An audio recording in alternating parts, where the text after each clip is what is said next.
Hello everyone, welcome to banking शिक्षा।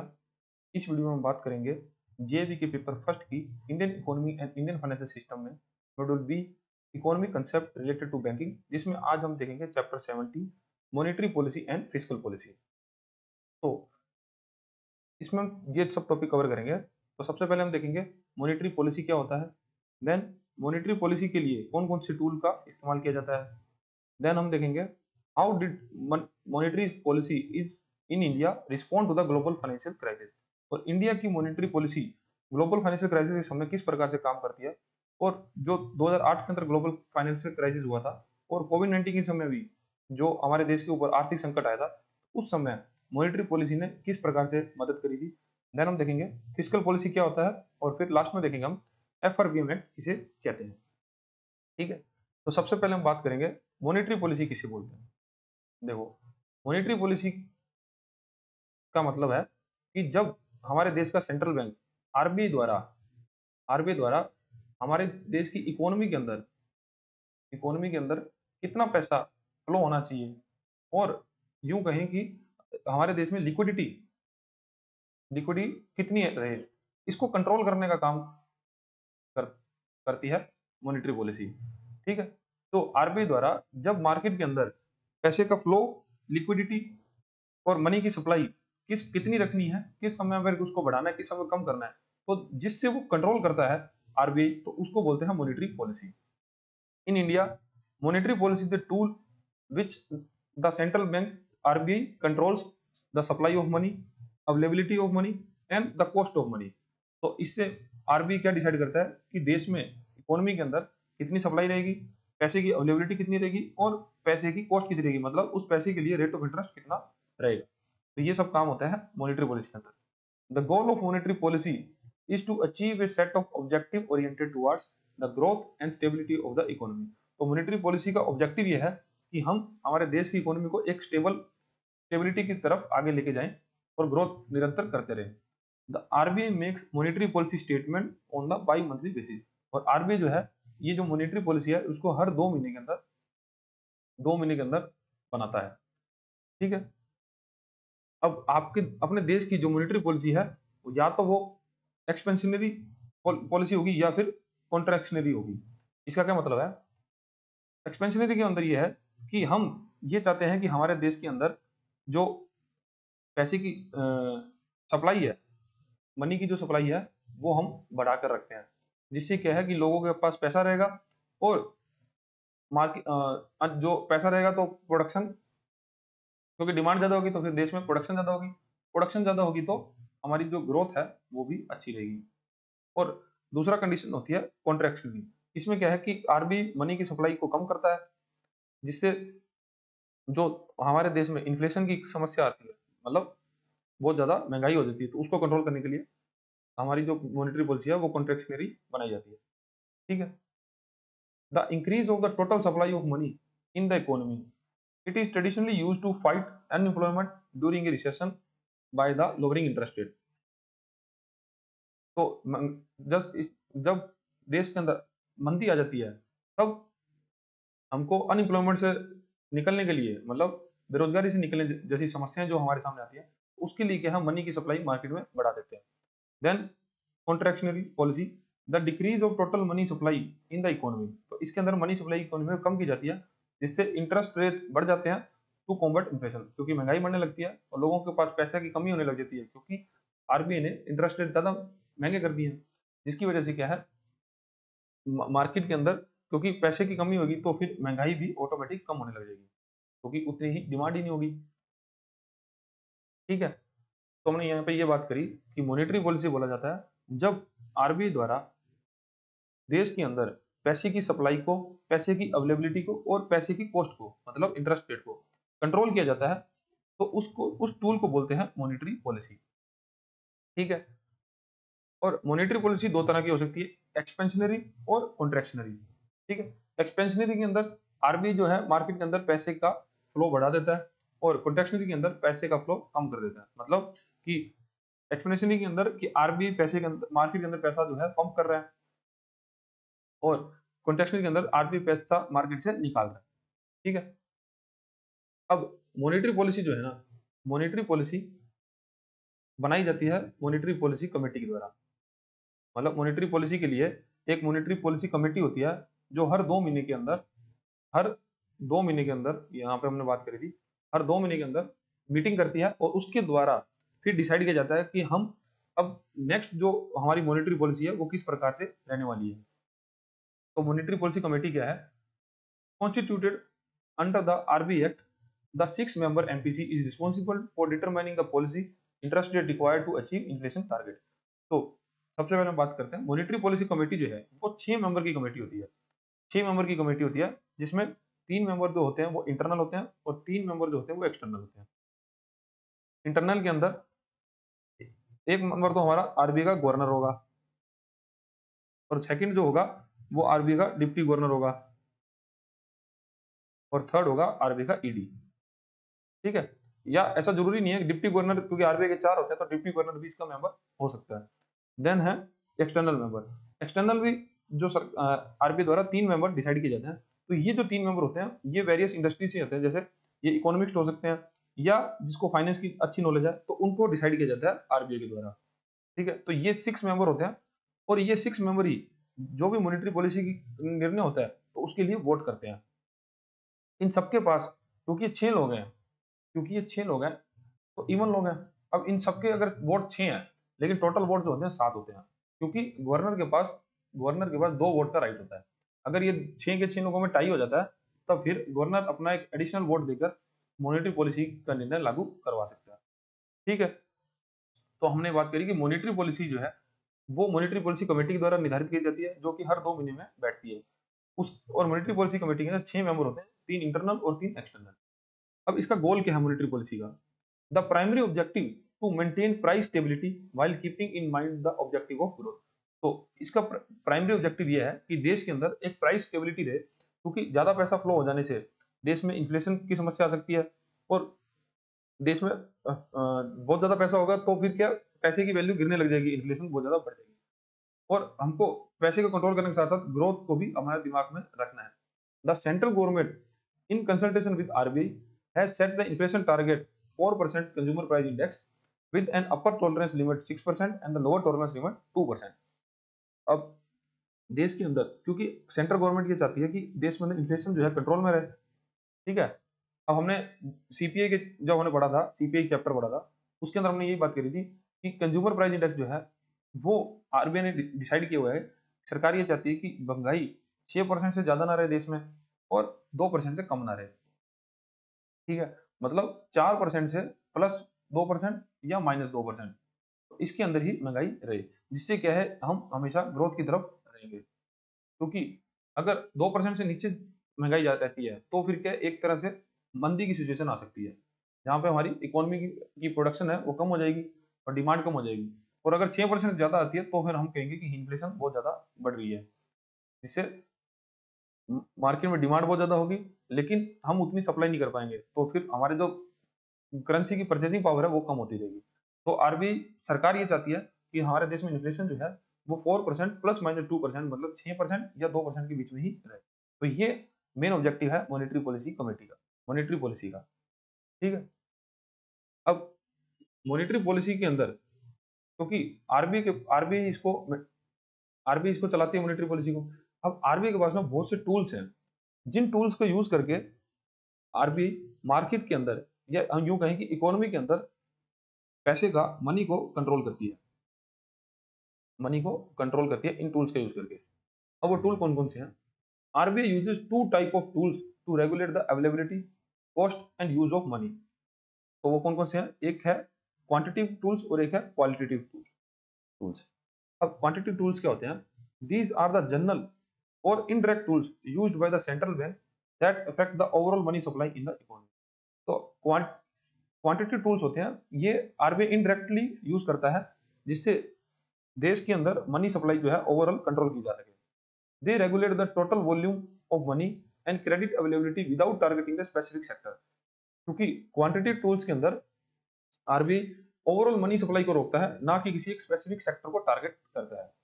Think it as controlling the total amount of water in plumbing system. तो जैसे plumbing system के अंदर पूरे water amount को कंट्रोल किया जाता है, वही कहने का बात है कि क्वांटिटी टूल्स जो आरबीआई यूज करता है, तो वो ओवरऑल इकोनॉमी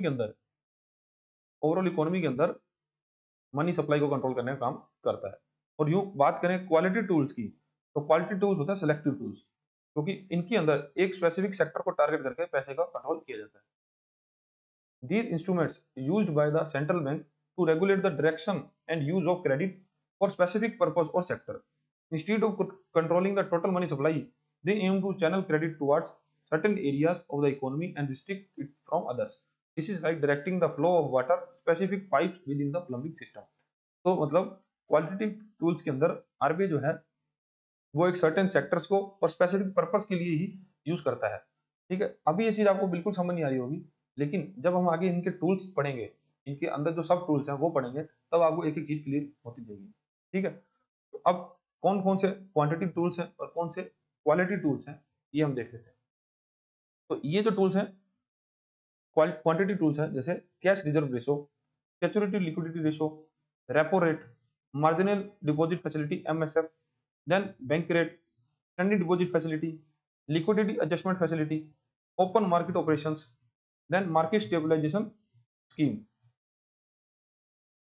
अब क्वालिटेटिव टूल्स जो है base rate, marginal cost of funds based lending rate MCLR rate, then EBLR rate, external bank benchmark related based lending. ठीक है, क्योंकि क्वांटिटी टूल्स जो है वो हम डायरेक्टली पैसे का फ्लो रोक सकते हैं आरबीआई, लेकिन क्वांटिटी टूल्स जो क्या है सेक्टर स्पेसिफिक है।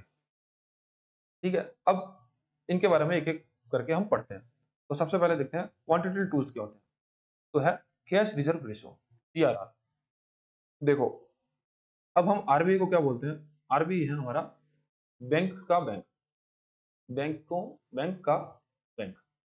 ठीक है, अगर हमको पैसे की डिमांड होती है तब हम कहाँ जाते हैं, बैंक्स के पास। लेकिन जब बैंक्स को पैसे की जरूरत होती है तो बैंक्स कहाँ जाते हैं, आरबीआई के पास। ठीक है, आरबीआई है बैंकों का बैंक। अब आरबीआई ये चाहता है, क्योंकि आरबीआई को भारत सरकार ने काम दिया है कि आपको देश के अंदर एक स्टेबिलिटी रखनी है, और हमारा जो इन्फ्लेशन है वो 4% से लेकर 6% प्लस 2% मतलब और -2%, मतलब इन्फ्लेशन जो है या तो 6% या फिर 2% या इनके बीच में ही कहीं होना चाहिए। तो आरबीआई को ये जिम्मेदारी दी गई है। अब आरबीआई क्योंकि बैंक को डायरेक्ट रेगुलेट करता है, तब आरबीआई का काम हो जाता है कि इन बैंकों के पास जितना पैसा रहेगा, जितना ज्यादा पैसा रहेगा तो ये बैंक उतना ज्यादा ही सर लोगों को उधार पर देंगे, और जितना कम पैसा रहेगा तो उतना ही पैसा लोगों को कम मिलेगा उधार पर। ठीक है, तो आरबीआई इस प्रकार से बैंकों को कंट्रोल करता है। अब कैश रिजर्व रेशो में आरबीआई क्या करता है, आरबीआई बैंकों को बोलता है कि आप अपने एनडीटीएल नेट डिमांड टाइम लिमिटी का एक सर्टेन परसेंटेज जो है वो आप मुझे जमा करा दो। जैसे मानो बैंक्स के पास 100 रुपए है, अब आरबीआई पहले ही बोल देगा कि आप ये 100 रुपए उधार पे नहीं दोगे, आप 100 रुपए लोगों को लोन पे नहीं दोगे, आप ऐसे करो इसमें से 5 रुपए मुझे दे दो। ठीक है, और 95 रुपए आपके बचते हैं, आप इस 95 को यूज करके लोगों को लोन बांटो। ठीक है, तो इस प्रकार से आरबीआई पहले से ही पैसा अलग रखवा लेता है। अब आरबीआई चाहे तो इस 5 रुपए को बढ़ाकर 10 भी कर सकता है, जब उसको लगा कि मार्केट के अंदर अभी पैसे की सप्लाई को कम करना है, क्योंकि महंगाई बहुत ज्यादा बढ़ रही है, तो पैसे की सप्लाई कम करना है, तो आरबीआई इस 5 को बढ़ाकर 10 कर सकता है। ठीक है, तो अब है cash reserve ratio. Cash reserve ratio is the percentage of the commercial bank total net demand and time liquidity that is required to maintain as such cash reserve with RBI. ठीक है, अब नेट डिमांड टाइम लायबिलिटी क्या होता है, देखो, जब कोई आम व्यक्ति हमारा अपना पैसा बैंक में रखता है, तो बैंक में वो क्या करा रहा है, डिपॉजिट्स। अब डिपॉजिट भी जो है वो हमारे दो तरीके के होते हैं, एक होता है डिमांड डिपॉजिट, एक होता है टाइम डिपॉजिट। ठीक है, यहाँ पे देखो एनडीटीएल, तो एनडीटीएल के अंदर हम क्या देखते हैं कि हमारे जितने भी डिपॉजिट्स हैं वो डिपॉजिट कितने हैं, डिमांड डिपॉजिट और टाइम डिपॉजिट। डिमांड डिपॉजिट मतलब हमारा वो पैसा जो कस्टमर कभी भी आके डिमांड कर सकता है, जैसे सेविंग बैंक अकाउंट और करंट बैंक अकाउंट का पैसा, जिसको हम सेविंग कासा बोलते हैं, करंट अकाउंट और सेविंग अकाउंट, तो जिसको कासा बोलते हैं। और टाइम डिपॉजिट हमारा रिकरिंग बैंक अकाउंट और fix deposit account, recurring deposit account और फिक्स डिपॉजिट अकाउंट। जिसको हम राफा बोलते हैं, रिकरिंग अकाउंट और फिक्स्ड अकाउंट, राफा। ठीक है, तो ये दोनों ही हमारे लिए डिपॉजिट्स हैं। वो पैसा जो पब्लिक का है, ठीक है, पब्लिक का पैसा हम इसको डिपॉजिट मानेंगे, क्योंकि ये बैंक के लिए क्या है, लाइबिलिटी, क्योंकि बैंक को फ्यूचर में चल के इनको पे करना है, तो हमको लाइबिलिटी मिल गई। हमारा क्या था, नेट डिमांड टाइम लाइबिलिटी। तो डिमांड और टाइम, डिमांड और टाइम, ये लाइबिलिटी तो हमको पता चल गई। लेकिन नेट का क्या मतलब है, हमको नेट लेनी है। नेट का मतलब ये है कि हम time deposits plus demand deposit में से माइनस कर देंगे। माइनस क्या करेंगे, जो पैसा हमने दूसरे बैंक्स में जमा करा रखा है, डिपॉजिट विद अदर बैंक्स। ठीक है, अब सपोज करो कि कोई बैंक है, कोऑपरेटिव बैंक है कोई, ठीक है, कोई कोऑपरेटिव बैंक है जिसका टाइम डिपॉजिट है 200 करोड़ का और डिमांड डिपॉजिट है 300 करोड़ का। ठीक है, तो अब उस कोऑपरेटिव बैंक ने एसबीआई बैंक को, एसबीआई बैंक के अंदर 50 करोड़ रुपए अलग से जमा करा रखे। ठीक है, अब जब आरबीआई उस बैंक के लिए एनडीटीएल कैलकुलेट करेगा, या वो बैंक एनडीटीएल कैलकुलेट करेगा, तो एनडीटीएल कैलकुलेट कैसे करेगा, वो demand deposit plus, sorry, time deposit plus demand deposit minus other bank deposit, जैसे एसबीआई का डिपॉजिट उसका था। ठीक है, तो कितना, 200 प्लस 300 माइनस 50, तो यहाँ आ जाएगा 50, सॉरी 450 करोड़। तो उस बैंक का एनडीटीएल हो जाएगा 450 करोड़। ठीक है, तो यहाँ हम ये समझ गए कि हमारा एनडीटीएल किस प्रकार से निकलता है। अब सीआरआर की बात करें, क्योंकि सीआरआर जो है वो net demand and time liability के ऊपर लगेगा। ठीक है, तो सीआरआर क्या है, सीआरआर के अंदर आरबीआई बैंक्स को बोलता है कि अपने आप अपने नेट डिमांड और टाइम लायबिलिटी में से, नेट डिमांड और टाइम लायबिलिटी से एक सर्टेन परसेंटेज की अमाउंट आरबीआई के पास जमा कराओ, वो भी कैश में अंदर। ये आपको याद रखना है, सीआरआर का पैसा है जो आरबीआई के पास कैश में जमा होगा, तो इसको बोलते हैं कैश रिजर्व। ठीक है, अब लेटेस्ट मॉनेटरी पॉलिसी के आधार पर जो हमारा सीआरआर की रेट है वो है 3% ऑफ एनडीटीएल। तो मतलब अगर बैंकों के पास नेट डिमांड और टाइम लायबिलिटी 100 रुपए है, तो उसके अंदर से 3 रुपया कैश के अंदर उनको आरबीआई को जमा कराना होगा। ठीक है, तो ये है हमारा सीआरआर। अब ऐसा आरबीआई इसलिए करता है क्योंकि बैंकों के पास कम पैसा बचे, जिससे कि मार्केट के अंदर एक स्टेबिलिटी रहे मार्केट में।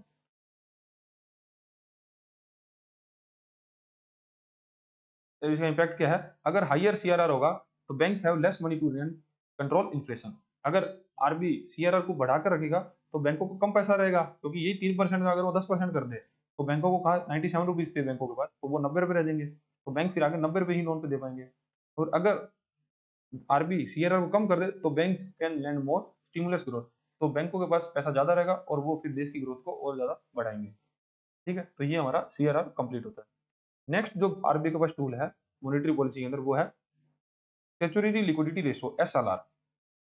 एसएलआर के अंदर क्या होता है कि आरबीआई बैंक्स को ये बोलता है कि आप, मेरी बात पूरी ध्यान से सुनना, आप सीआरआर के अंदर हमको पैसा कैश में रखना होता है, एसएलआर के अंदर आरबीआई बैंक्स को ये बोलते हैं कि आपके एनडीटीएल में से, आप अपने एनडीटीएल में से एक सर्टेन परसेंटेज की अमाउंट को आप इन्वेस्ट करो, कहां पर, बॉन्ड्स के अंदर, ट्रेजरी बिल के अंदर, गोल्ड के अंदर, या फिर उसको कैश में रखो। और ये कहाँ रहेगा पैसा, ये पैसा बैंक के खुद के पास रहेगा, लेकिन उनको आरबीआई फोर्स करेगा कि आप ये पैसे को इन्वेस्ट करो कहीं ना कहीं। आप बैंक चाहे तो बॉन्ड में पैसा डाल सकता है, ट्रेजरी बिल में डाल सकता है, गोल्ड खरीद सकता है, या उसको कैश में अपने पास रख सकता है, लेकिन इसका यूज बैंक्स कभी भी लोन देने के लिए नहीं कर सकते इस पैसे को। SLR is the portion of bank deposits that must be invested in government securities like bonds, treasury bills, security, gold और cash। इसका क्या ऑब्जेक्टिव है, control credit expansion, ensure banks remain financially healthy.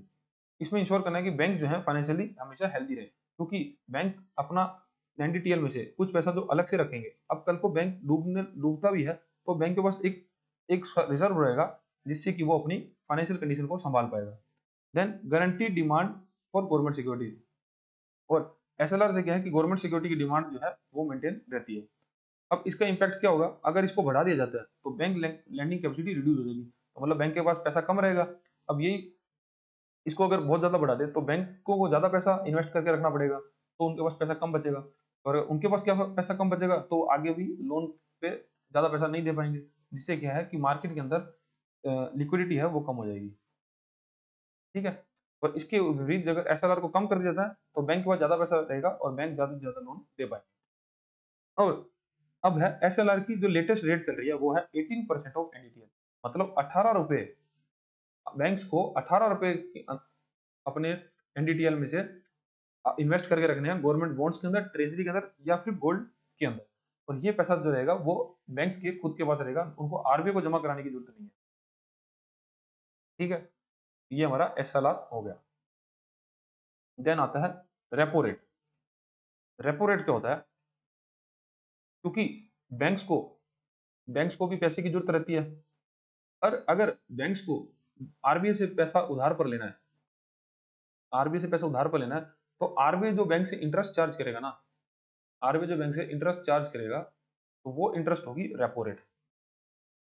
अब आरबीआई आरबीआई जब इसको बढ़ा दे, अगर repo rate को बढ़ा देगा, तब क्या होगा कि बैंक्स को भी लोन आरबीआई से महंगे दर पे मिलेगा, और जब अगर बैंक को महंगा लोन मिलेगा तो वो आगे भी जो अपना लैंडिंग है, मतलब जो बैंक्स आगे लोन देंगे वो भी ज्यादा रेट ऑफ इंटरेस्ट पे देंगे, जिससे क्या है कि मार्केट के अंदर पैसे की डिमांड कम हो जाएगी, क्योंकि ज्यादा महंगा लोन तो है वो बहुत सारे लोग अफोर्ड नहीं कर पाएंगे। तो अगर पैसे की डिमांड कम हो जाएगी तो एक तरह से क्या होगा कि क्योंकि पैसा लोगों के पास कम जाने लग जाएगा तो इन्फ्लेशन जो है कंट्रोल में आ जाएगी। ठीक है, the repo rate short form of repurchase rate, तो ये आपको याद रखना है कि रेपो रेट की फुल फॉर्म है repurchase rate, is the rate at which the RBI lend short-term money to commercial banks against government securities like bonds, treasury bills, etc. under the repurchase agreement। तो RBI के repo rate के जरिए commercial banks को loan देता है, वो भी short term period के अंदर। ठीक है, ये याद रखना, शॉर्ट टर्म पीरियड के अंदर देता है to commercial bank against government security like bond, और इसके बदले, ये पैसे के बदले आरबीआई जो है इनसे गवर्नमेंट सिक्योरिटी बैंक से लेता है। ठीक है, द मेन पॉलिसी, और ये आरबीआई के लिए मेन पॉलिसी रेट है, मतलब रेपो रेट जो है आरबीआई के लिए मेन पॉलिसी रेट है। और ये जो मैंने यहाँ पे बताया आपको कि सिक्योरिटीज लेता है, तो कहने का मतलब है कि जब बैंक्स आरबीआई के पास लोन लेने आते हैं तो आरबीआई उनसे क्या चार्ज करता है, रेपो रेट, और उनके इंटरेस्ट चार्ज के बदले कुछ कोलेट्रल लेता है उनसे। तो कोलेट्रल क्या लेता है उनसे, बॉन्ड्स, गवर्नमेंट सिक्योरिटी जो बैंक ने खरीद रखी है वो उनको गिरवी रखना पड़ता है आरबीआई के पास। अब इससे इम्पैक्ट क्या होता है, अगर रेपो रेट को बढ़ा देंगे तो बोरोविंग महंगी हो जाएगी, मतलब लोग, आरबीआई ज्यादा बैंक से चार्ज करेगा और बैंक जो है वो मार्केट के अंदर ज्यादा रेट ऑफ इंटरेस्ट पे लोन देंगे, तो इससे क्या है इन्फ्लेशन जो है कंट्रोल में आ जाएगी। और अगर रेपो रेट को कम कर दिया जाएगा तो लोन सस्ते हो जाएंगे, बैंक्स ज्यादा लोन देंगे और लिक्विडिटी मार्केट में इंक्रीज हो जाएगी, और हमारी जो देश में ग्रोथ है, जो मंदी आई होगी वो मंदी फिर वापस ग्रोथ में बदल जाएगी। और करंटली रेपो रेट जो है वो 5.5% चल रही है, मतलब अगर आज कोई बैंक आरबीआई के पास जाता लोन लेने तो आरबीआई उसको पैसे के बदले 5.5% की दर से इंटरेस्ट चार्ज करेगा। अब बात करते हैं रिवर्स रेपो रेट। देखो, रेपो रेट जो थी, रेपो रेट थी कि हम आरबीआई बैंक से जो चार्ज करता है, मतलब बैंक्स अगर आरबीआई के पास जाते हैं उनसे लोन मांगते हैं तो आरबीआई उनसे लेगा रेपो रेट। लेकिन अगर आरबीआई पैसा लेता है बैंक से, अगर आरबीआई को पैसा देते हैं बैंक, तब आरबीआई जो पैसा पे करेगा वो करेगा रिवर्स रेपो रेट पे, रिवर्स रेपो रेट पे, the rate at which RBI borrow money from banks. तो आरबीआई जब उधार लेता है पैसा तब उस वो होता है reverse repo rate, giving them government securities, और आरबीआई क्या है उस पैसे के बदले बैंक्स को गवर्नमेंट सिक्योरिटी जो है वो कोलेटरलाइज, मतलब गिरवी देता है। इसका पर्पज होता है कि ऑब्जर्व एक्सेस लिक्विडिटी। अब क्या होता है, आरबीआई को लगता है कि मार्केट के अंदर पैसा बहुत ज्यादा फ्लो हो रहा है, अब आरबीआई ने बहुत से टूल्स लगा लिए अपने, जैसे रेपो रेट से पैसा कंट्रोल करना चाहा, फिर एसआरआर, एससीएलआर, सीआरआर, एसएलआर, इससे भी कंट्रोल किया। लेकिन अभी उसको लगता है कि मार्केट के अंदर अभी भी पैसा ज्यादा है और पैसा और निकालना चाहता है मार्केट से, तब वो यूज करता है रिवर्स रेपो रेट। मतलब बैंक्स को ऑफर करता है कि आप आकर मुझे पैसा जमा करा दो और मुझसे एक सर्टेन परसेंटेज पे इंटरेस्ट लेते रहो। और आज के समय में रिवर्स रेपो रेट जो है वो 3.35% चल रहा है। मतलब अगर अब कोई बैंक आरबीआई के पास जाकर पैसा जमा कराते हैं तो आरबीआई उनको 3.35% की दर से 3.35% की दर से ब्याज पे करेगा। इससे इम्पैक्ट क्या होगा? अगर रिवर्स रेपो को हायर कर दिया जाता है तो बैंक्स जो है, क्योंकि रिवर्स रेपो रेट बैंक्स के लिए है, तो बैंक्स ज्यादा से ज्यादा पैसा आरबीआई में जमा कराने लग जाएंगे, जिससे क्या है लोगों के पास पैसे, मतलब मार्केट में पैसा कम हो जाएगा और जिससे लोन जो है वो महंगे हो जाएंगे। देन लोन महंगे हो जाएंगे क्योंकि बैंकों के पास पैसा कम बचेगा। और अगर इसको कम कर दिया जाता है तो बैंक्स ज्यादा आरबीआई को पैसा जमा नहीं कराना चाहेंगे, तो उनके पास पैसा ज्यादा बचेगा तो वो पैसा ज्यादा कस्टमर को पे करेंगे, मतलब ज्यादा कस्टमर को लोन पर दे पाएंगे क्योंकि उनके पास अवेलेबल जो कैश है वो ज्यादा बच पाएगा। ठीक है।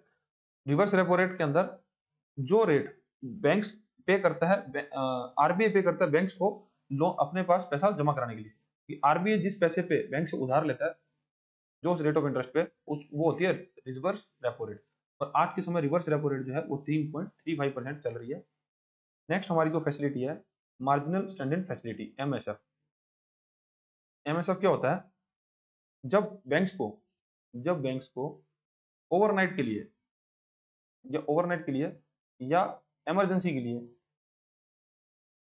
कुछ फंड्स की रिक्वायरमेंट होती है, तब वो आरबीआई से जिस ब्याज दर पर पैसा लेते हैं वो होता है एमएसएफ। ये सुविधा जो है वो सिर्फ शेड्यूल कमर्शियल बैंक्स के लिए है।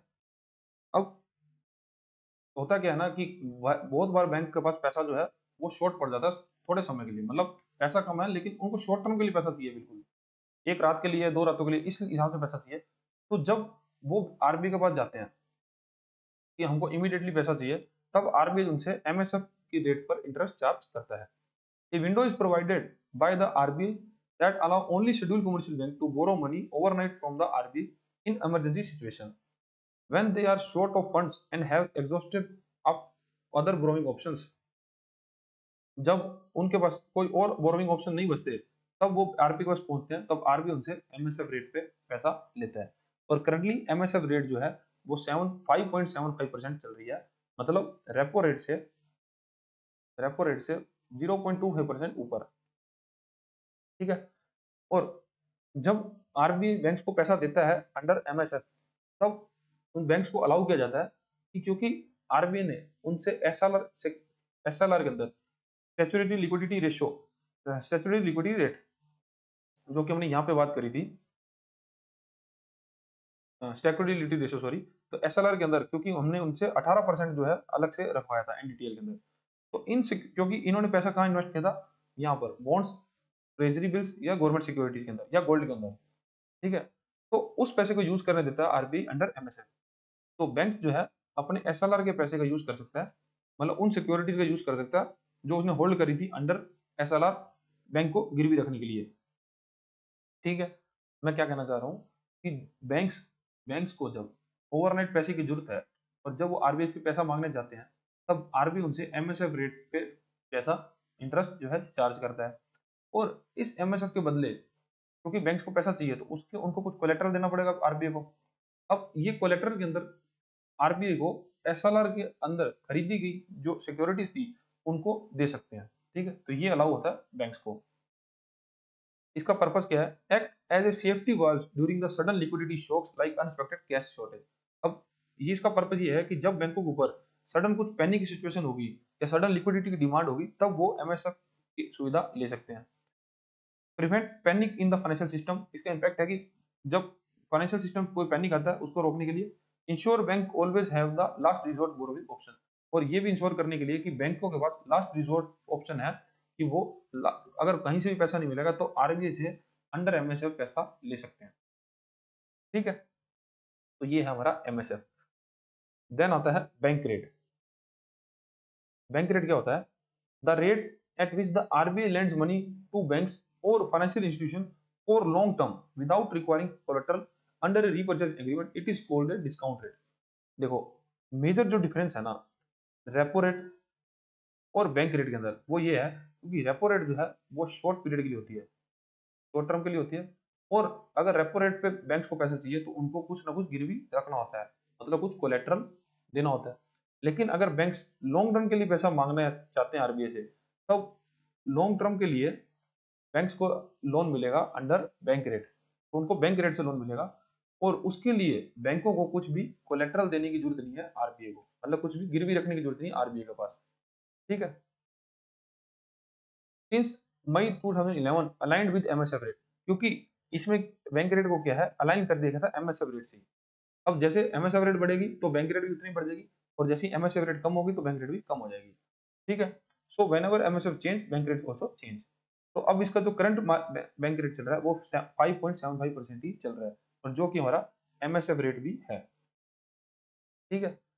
अब आपको याद कैसे, इसको इतना मुश्किल नहीं याद रखना। जैसे देखो रेपो रेट जो है, रेपो रेट हमारी 5.5% चल रही है, और अब हम जो हमारी बैंक रेट और एमएसएफ, ये दोनों ही रेपो रेट से हमेशा भी 0.25% ज्यादा ही होंगी।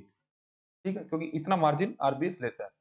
तो ये जो हमारी बैंक रेट एमएसएफ है ऑटोमेटिकली 5.75% हो जाएगी। ठीक है। और बैंक रेट का पर्पस क्या है, to control overall money supply, तो मनी सप्लाई को कंट्रोल करने के लिए। तो ये पर्पस ये सभी टूल्स का कि हमको मार्केट में मनी सप्लाई को कंट्रोल करना है। इसका इम्पैक्ट होता है if RB raise bank rate, banks borrow less from RB. अब क्योंकि आरबीआई ने बैंक रेट बढ़ा दिया, तो बैंक्स अट्रैक्ट नहीं होंगे आरबीआई से लोन लेने के लिए, जिससे बैंकों के पास पैसा हो जाएगा कम, और बैंक लोन कम दे पाएंगे। लोन कम दे पाएंगे तो पब्लिक के पास पैसा कम जाएगा, और पब्लिक के पास पैसा कम जाएगा तो मार्केट के अंदर इन्फ्लेशन की स्थिति को कंट्रोल किया जाएगा। ठीक है, तो इन्फ्लेशन कम्स डाउन, तो इन्फ्लेशन कंट्रोल हो जाएगी। और अगर इसके विपरीत आरबीआई बैंक रेट को कम कर देता है, क्योंकि आरबीआई बैंक रेट कम कर देगा तो बैंक ज्यादा लोन लेना चाहेंगे आरबीआई से। ठीक है, तो बैंकों के पास ज्यादा पैसा आ जाएगा, बैंक के पास पैसा ज्यादा आएगा तो मार्केट में पैसा ज्यादा जाएगा, मार्केट के पास पैसा ज्यादा जाएगा तो पब्लिक के पास पैसा ज्यादा होगा, तो पब्लिक की स्पेंडिंग बढ़ जाएगी, जिससे क्या है जब रिसेशन की स्थिति जैसी होगी तो वहां से निकल के हम इकोनॉमी जो हमारी है ग्रोथ करने लग जाएगी। ठीक है, तो ये है हमारा बैंक रेट। अब आता है HDF, standing deposit facility, HDF. HDF क्या है? HDF is a monetary policy tool introduced by the RBI in April 2022। It allow commercial banks to deposit their excess fund with RBI without providing collateral, and in return they earn interest at HDF rate। कहने का ये मतलब है, क्योंकि क्या हुआ था, ये 2022 में एक तो इन्होंने इंट्रोड्यूस करी।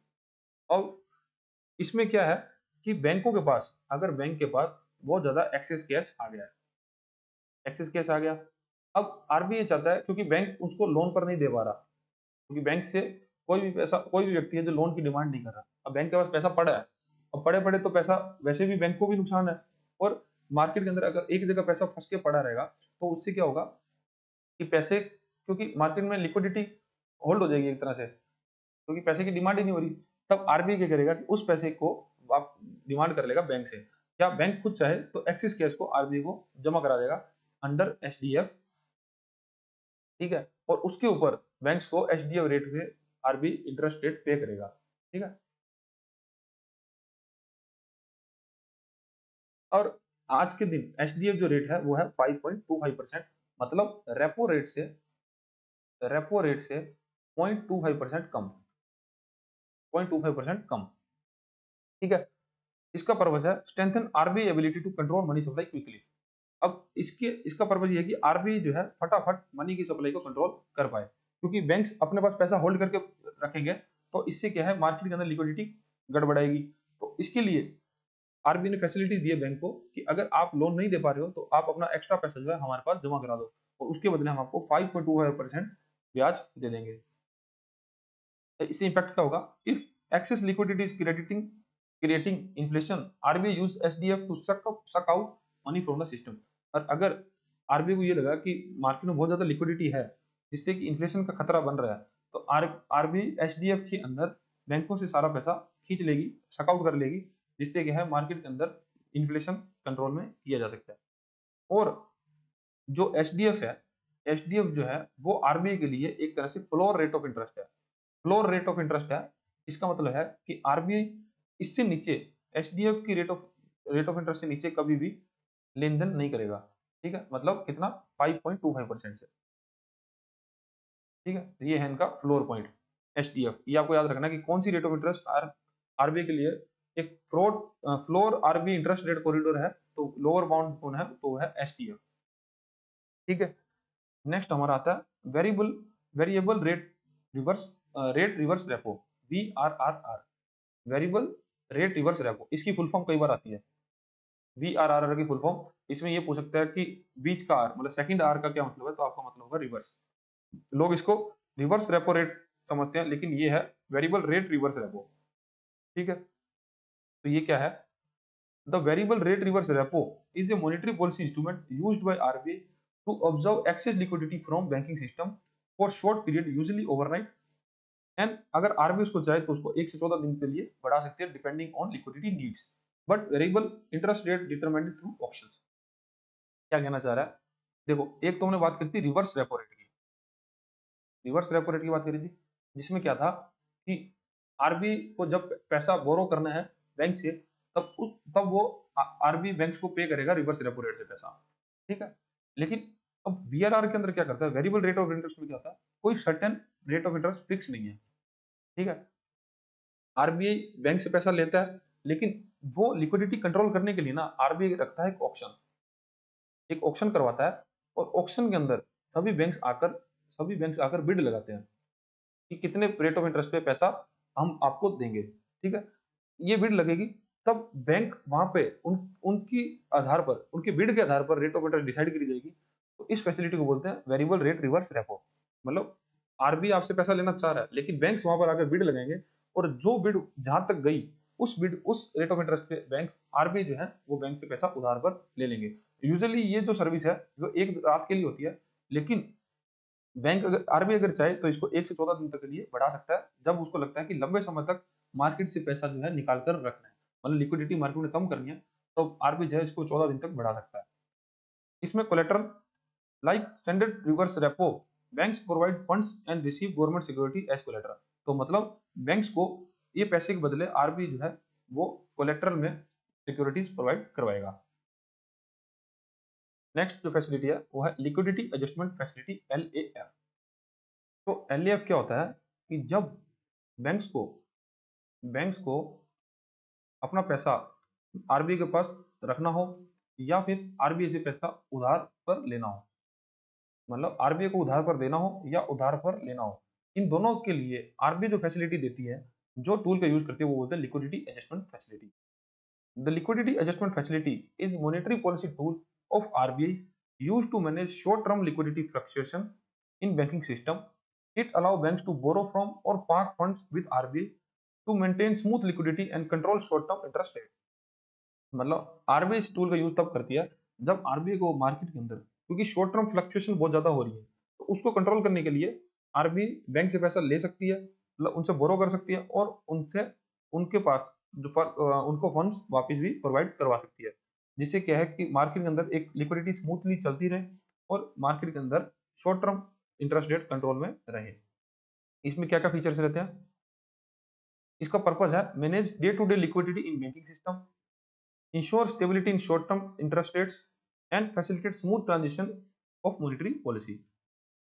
अब interest rate, day to day liquidity तो हम कंट्रोल कर सकते हैं, ठीक है, इंटरेस्ट रेट को कैसे कंट्रोल करेंगे, क्योंकि इसके अंदर एलएफ के अंदर आरबीआई जो है, जो हम ऊपर बात करके आए, रेपो रेट और रिवर्स रेपो रेट ये सुविधाएं प्रोवाइड करवाता है। अब हम जानते हैं कि रेपो रेट वो है जो आरबीआई पे करता है बैंक्स को पैसा, सॉरी, आरबीआई बैंक को पैसा लोन देता है, तो उसके बदले में बैंक से चार्ज करता है पैसा, तो वो है रेपो रेट। और रिवर्स रेपो रेट जब आरबीआई पे करता है बैंक्स को, क्योंकि बैंक अपना पैसा आरबीआई के पास रखते हैं। ठीक है, तो इन दोनों के लिए हम शॉर्ट टर्म इंटरेस्ट रेट को कंट्रोल कर सकते हैं, और हम रेपो रेट और रिवर्स रेपो रेट ये दोनों ही शॉर्ट टर्म के अंदर यूज करते हैं। इसीलिए लाइन यहाँ पे लिखी है कि हम शॉर्ट टर्म के लिए इंटरेस्ट रेट को कंट्रोल करते हैं, क्योंकि अगर रेपो रेट के अंदर बैंक्स को पैसा दिया जाता है आरबीआई के द्वारा, तो अगर आरबीआई चाहे तो उसको बढ़ा दे, तो बैंक्स को भी महंगा जो पैसा जो है वो सस्ते में नहीं मिलेगा, वो भी महंगा हो जाएगा। ठीक है, और वो आगे भी लोन फिर है ऊंची रेट ऑफ इंटरेस्ट पे देंगे। ठीक है, देन है कंपोनेंट इसके क्या क्या है, एलएफ है टू मेन विंडोज, पहला रेपो ऑपरेशंस, देन है reverse repo operation. Banks borrow funds from RBI by pledging government securities. तो रेपो के अंदर तो हमने देखा था कि बैंक्स आरबीआई से पैसा उधार ले सकते हैं, जिसके बदले में वो प्लेज कर सकते हैं अपनी गवर्नमेंट सिक्योरिटीज। ठीक है, तो रेट कौन सी है इसमें? Repo rate. Reverse repo rate में banks park surplus funds with RBI and earn interest, इसमें रेट है रिवर्स रेपो रेट। ठीक है, तो ये दो जो फैसिलिटीज हैं ये ही एलएफ का अंदर आती है। ठीक है, तो पहले हमने अलग अलग पढ़ लिया उसको, लेकिन एलएफ जो है वो मेन टूल है मॉनेटरी पॉलिसी के अंदर, रेपो रेट और रिवर्स रेपो रेट का। ठीक है, इसका टेन्योर जो है या तो ये ओवरनाइट होता है या ये शॉर्ट टर्म 1 से 14 दिन के बीच के अंदर होता है। मतलब हम रेपो रेट को और रिवर्स रेपो रेट को यूज करते हैं 1 से 14 दिन मैक्सिमम।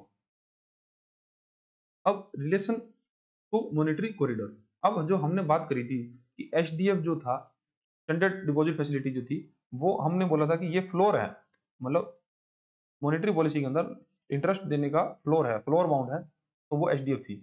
कहने का मतलब है कि मॉनेटरी पॉलिसी के अंदर ना आरबीआई ने डिसाइड कराएगा कि एक मैक्सिमम रेट ऑफ इंटरेस्ट रहेगा और एक लोएस्ट रेट ऑफ इंटरेस्ट रहेगा।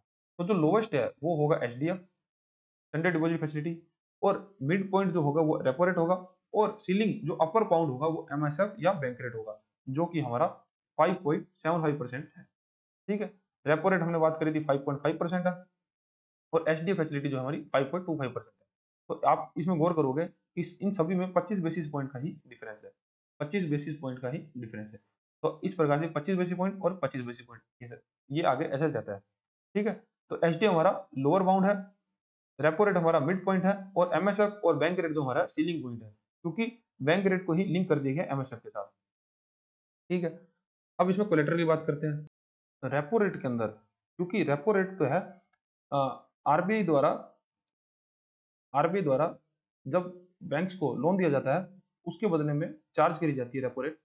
जब बैंक्स आरबीआई से लोन लेते हैं ना, तो उसके बदले गवर्नमेंट सिक्योरिटी जो है वो गिरवी रखते हैं आरबीआई के पास, मतलब कोलेटरल रखते हैं। तो मतलब गवर्नमेंट सिक्योरिटी जो है बैंक्स को गिरवी रखनी होगी आरबीआई के पास। और रिवर्स रेपो के अंदर, क्योंकि रिवर्स रेपो आरबीआई पे करता है बैंक्स को, क्योंकि बैंक्स अपना पैसा जो है आरबीआई के पास रखते हैं, उस कंडीशन में आरबीआई आरबीआई गवर्नमेंट सिक्योरिटी गिरवी रखता है बैंक्स के पास, आरबीआई गवर्नमेंट सिक्योरिटी गिरवी रखता है बैंक्स के पास। ठीक है, और स्टैंडर्ड डिपॉजिट फैसिलिटी के अंदर कोई भी कोलेटरल नहीं दिया जाता।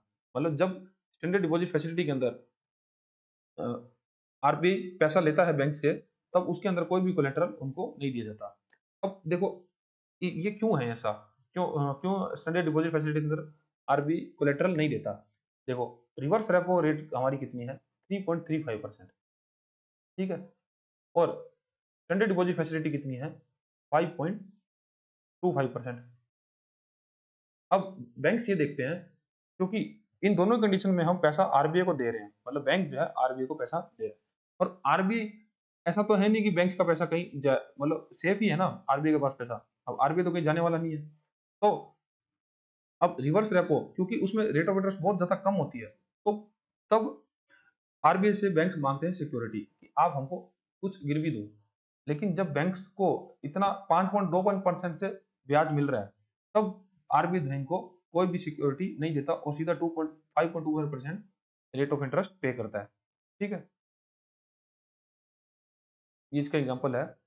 Bank A has short term shortage 1000 crore 100 crore borrow from RBI under repo 5.5% current rate. ठीक है, तो ये तो मतलब वही है कि अगर बैंक से लोन लेता है तो वो रेपो पे, और अगर बैंक आरबीआई को पैसा रखता है तो वो रिवर्स रेपो पे। ठीक है, तो ये आपको समझाने के लिए था। नेक्स्ट हमारा जो टूल है ओपन मार्केट ऑपरेशन, ओएमओ। ठीक है, अब ये सभी जो हम पढ़ रहे हैं ना अभी तक क्वांटिटी टूल्स ही हमारे चल रहे हैं, क्वांटिटी टूल्स। तो ओपन मार्केट ऑपरेशन में, क्योंकि ये टूल्स का मतलब क्या है कि हम बस मार्केट से पैसा, जब हमको लगे कि इन्फ्लेशन बहुत ज्यादा बढ़ रही है तो मार्केट से पैसा कम करना है, और अगर इन्फ्लेशन हमारी रिसेशन की कंडीशन हो रही है, मतलब मंदी आ रही है, तो पैसा मार्केट में बढ़ाना है। ठीक है, अब ओपन मार्केट ऑपरेशन के अंदर आरबीआई क्या करता है? आरबीआई ओपन मार्केट में जाकर वहां से बहुत सारी गवर्नमेंट सिक्योरिटी जो है परचेज कर लेता है। अब जब आरबीआई ओपन मार्केट से गवर्नमेंट सिक्योरिटी परचेज करेगा, तब उसके बदले में आरबीआई क्या देगा? मनी, पैसा देगा, और वो पैसा ओपन मार्केट में फ्लो होना शुरू हो जाएगा, ओपन मार्केट में जाना शुरू हो जाएगा। अब इससे क्या होगा कि एक तरह से इनडायरेक्टली आरबीआई ने पैसा जो है इकोनॉमी के इंजेक्ट कर दिया है, मतलब इकोनॉमी में पैसा और डाल दिया है। ठीक है, इससे होगा क्या कि मार्केट के अंदर पैसा आएगा, तो पैसा अगर ज्यादा आएगा तो लोगों तक पैसा जाएगा, तो मार्केट के अंदर पैसा डिमांड बढ़ेगी, डिमांड बढ़ेगी तो फिर हमारी जो इकोनॉमी है वो ग्रोथ करने लगेगी। मीनिंग आरबीआई बाय और sell government securities in open market. अब इसमें ऐसा नहीं कि सिर्फ परचेज करेगा, इसमें सेल भी कर सकता है। जब उसको ये लगा कि हमको मार्केट से पैसा निकालने की जरूरत है, क्योंकि मार्केट में ओपन मार्केट में जाके अगर आरबीआई अपने गवर्नमेंट सिक्योरिटीज बेच देगा, गवर्नमेंट सिक्योरिटीज सेल करेगा, तो उसको सेल करने के बदले क्या मिलेगा? मनी, पैसा ही मिलेगा। वो पैसा किसी जेब में चला जाएगा, आरबीआई की, और मार्केट में चली जाएगी सिक्योरिटीज। तो इससे होगा क्या कि मार्केट के अंदर पैसे कम हो जाएंगे। अगर मार्केट में पैसा कम हो जाएगा और जब मान लो इन्फ्लेशन जैसी कंडीशन है, तो हम उससे निकल पाएंगे, क्योंकि मार्केट में पैसा कम हो जाएगा। ठीक है, तो ये चीज है। जैसे बाइंग बॉन्ड्स, अगर आरबीआई बॉन्ड्स खरीदता है तो पैसा इंजेक्ट कर रहा है, लिक्विडिटी मार्केट में बढ़ा रहा है, क्योंकि पैसा मार्केट में जा रहा है। और अगर आरबीआई बॉन्ड्स बेचता है तो पैसा जो है आरबीआई मार्केट से निकाल रहा है, मतलब ऑब्जर्व कर रहा है और लिक्विडिटी को कम कर रहा है। और इसमें स्पेशल पॉइंट क्या है? अनलाइक रेपो और reverse repo, OMO open market operation is used for longer term liquidity management. तो मतलब क्योंकि रिवर्स और रेपो रेट और रिवर्स रेपो रेट को शॉर्ट टर्म के लिए यूज किया था, लेकिन ओपन मार्केट ऑपरेशन को लॉन्गर टाइम के लिए यूज किया जाता है। ठीक है, अब आपको ना ओएमओ की एक तो फुल फॉर्म याद रखनी है, ओपन मार्केट ऑपरेशंस।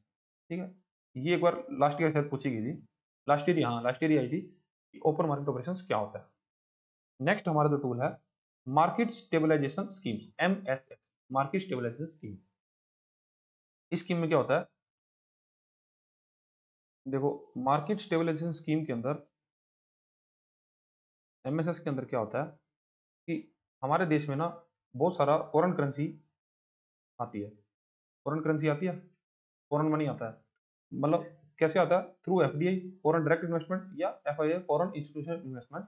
मतलब या तो लोग कंपनी में पैसा इन्वेस्ट करते हैं, या फिर हमारे शेयर मार्केट के अंदर पैसा इन्वेस्ट करते हैं। ठीक है, अब ये पैसा जो है, ये फॉरेन करेंसी जो है आरबीआई पर खरीद लेता है, आरबीआई परचेज कर लेता है, और इस फॉरेन करेंसी के बदले आरबीआई मार्केट में बहुत सारा इंडियन रुपीज इशू कर देता है, इंडियन रुपीज डाल देता है। अब हुआ क्या कि क्योंकि फॉरेन करेंसी तो हमारे देश में चलेगी नहीं, लेकिन इसके बदले में जो इंडियन रुपीज मार्केट में जा रहा है, तो इससे क्या हो रहा है कि मार्केट के अंदर बहुत सारा पैसा इंजेक्ट हो रहा है ऑटोमेटिकली। ठीक है, अब इससे अगर बहुत ज्यादा पैसा मार्केट में चला जाएगा, तो मार्केट में क्या हो जाएगी? इन्फ्लेशन हो जाएगी। ये चीज तो हम समझते हैं कि मार्केट के अंदर बहुत ज्यादा पैसा चला जाएगा तो मार्केट में इन्फ्लेशन हो जाएगी। अब आरबीआई इसको कंट्रोल करना चाहती है। तब यहाँ पे क्या होता है?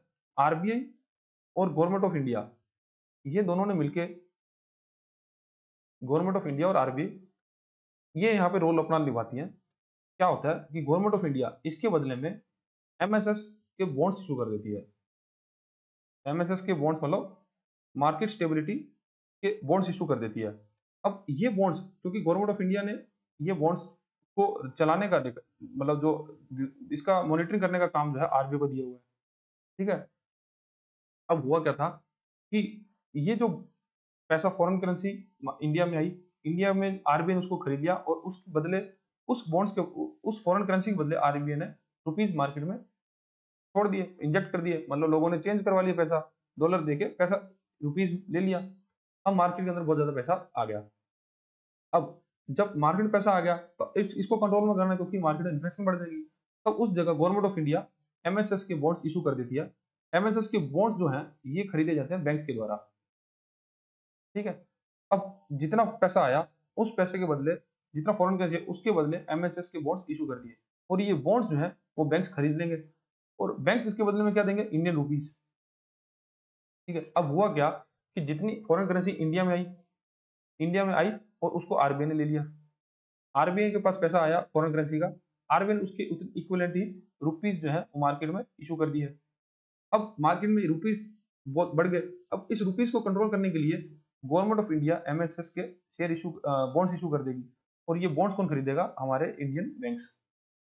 और ये इंडियन बैंक्स ये बॉन्ड को खरीदने के लिए क्या देंगे? Indian rupees. अब इससे हुआ क्या कि जितना पैसा मार्केट के अंदर आया था रुपीज की फॉर्म में, उतना ही पैसा वापिस आरबीआई के पास आ गया। ठीक है, तो होगा क्या कि इससे मार्केट के अंदर लिक्विडिटी जो है कंट्रोल हो जाएगी, क्योंकि इससे मतलब मार्केट के अंदर जितना पैसा फॉरेन करेंसी में आया था उतना ही वापस बैंकिंग सिस्टम के अंदर आ गया, मतलब आरबीआई के पास दोबारा से आ गया। तो कहने का मतलब है कि इससे एमएसएस एक ऐसा अच्छा टूल है, इससे ये है आरबीआई जो है इन्फ्लेशन को कंट्रोल करता है जब इंडिया में फॉरेन करेंसी फ्लो होता है।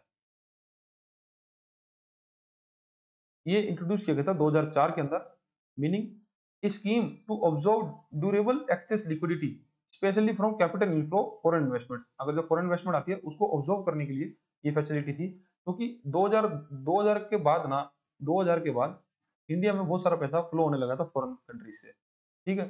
तब उस समय 2004 में फिर ये इसको इंट्रोड्यूस किया गया, market stabilisation scheme. Government issue special treasury bills या bonds and money raised is kept in the separate RBI accounts not due to government spending.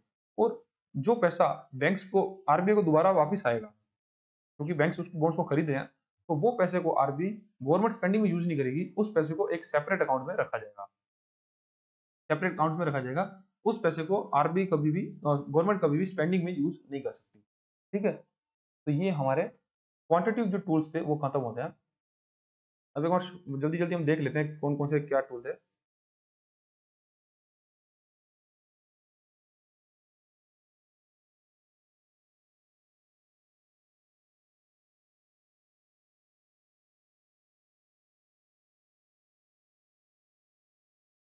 तो यही बात कर लेते हैं हम। सबसे पहला हमारा था CRR, cash reserve ratio. CRR हमारा आरबीआई के पास जब कैश में पैसा बैंक्स रखते हैं उसको सीआरआर बोलते हैं, जो कि आज के समय 3% है। फिर था statutory liquidity ratio SLR. Banks को अपने एनडीटीएल का एक सर्टेन अमाउंट वो रखना होता है गवर्नमेंट सिक्योरिटीज के अंदर, गोल्ड्स के अंदर या कैश के अंदर, और वो खुद के पास रखेंगे, आरबीआई के पास नहीं रखेंगे। इसका रेट ऑफ इंटरेस्ट है 18%, रेट ऑफ इंटरेस्ट का sorry rate of SLR. Then आता है reserve repo rate, sorry repo rate वो रेट जिसके ऊपर बैंक्स को लोन मिलता है आरबीआई से, और आज के समय इंडिया में रेपो रेट चल रही है 5.5%। देन आता है MSF, marginal deposit facility. Marginal deposit facility जो है वो अगर किसी बैंक्स को ओवरनाइट पैसा चाहिए आरबीआई से, तो उसमें फिर आरबीआई चार्ज करेगा एमएसएफ रेट। एमएसएफ रेट आज इंडिया में चल रही है 5.75%। देन आता है बैंक रेट। बैंक रेट बोला जाता है जब आरबीआई लॉन्ग टर्म के लिए बैंकों को पैसा उधार पर देती है, उसको बोलते हैं बैंक रेट, और बैंक रेट भी हमारी चल रही है 5.75%। देन आता है standing deposit facility SDF. SDF होता है जब आरबीआई को ये लगता है कि मार्केट में लिक्विडिटी ज्यादा हो रही है, तब वो बैंक से पैसा जो है बोरो कर लेता है अंडर एसडीएफ, और एसडीएफ की रेट भी है 5.75% है। एसडीएफ के अंदर कोई भी कोलेटरल देने की जरूरत नहीं होती। देन आता है liquidity adjustment facility LF. LF क्योंकि ये रेपो रेट और रिवर्स रेपो रेट का ही पार्ट है, मतलब इसके अंदर आरबीआई का मेन काम है एलएफ को मेंटेन करके, मतलब रेपो रेट और रिवर्स रेपो रेट को चला के रखना। इस इन दोनों के अंदर ही आरबीआई जो है मार्केट के अंदर इन्फ्लेशन को कंट्रोल करता है। देन आता है open market operation OMO. Open market operation के अंदर आरबीआई ओपन मार्केट में बॉन्ड्स को सेल या परचेज करता है, जिससे मार्केट के अंदर लिक्विडिटी को कंट्रोल किया जाए। देन आता है market stabilisation scheme MSS. MSS के अंदर जब हमारे देश में फॉरेन करेंसी से इन्वेस्टमेंट आती है, तब आरबीआई उसको फॉरेन करेंसी को अपने पास रखता है और उसके बदले में इंडियन रुपीस मार्केट में इशू कर देता है। फिर गवर्नमेंट ऑफ इंडिया उस उसके उस इक्विवेलेंट अमाउंट के बदले एमएसएस के बॉन्ड्स जो है इशू करती है, और उस बॉन्ड्स को खरीदा जाता है बैंक्स के द्वारा, ठीक है। और ये पैसा जाता है आरबीआई के पास एक सेपरेट अकाउंट के अंदर। तो ये हमारे क्वांटिटेटिव टूल्स खत्म होते हैं। अब हम देखते हैं क्वालिटेटिव टूल्स क्या क्या हैं।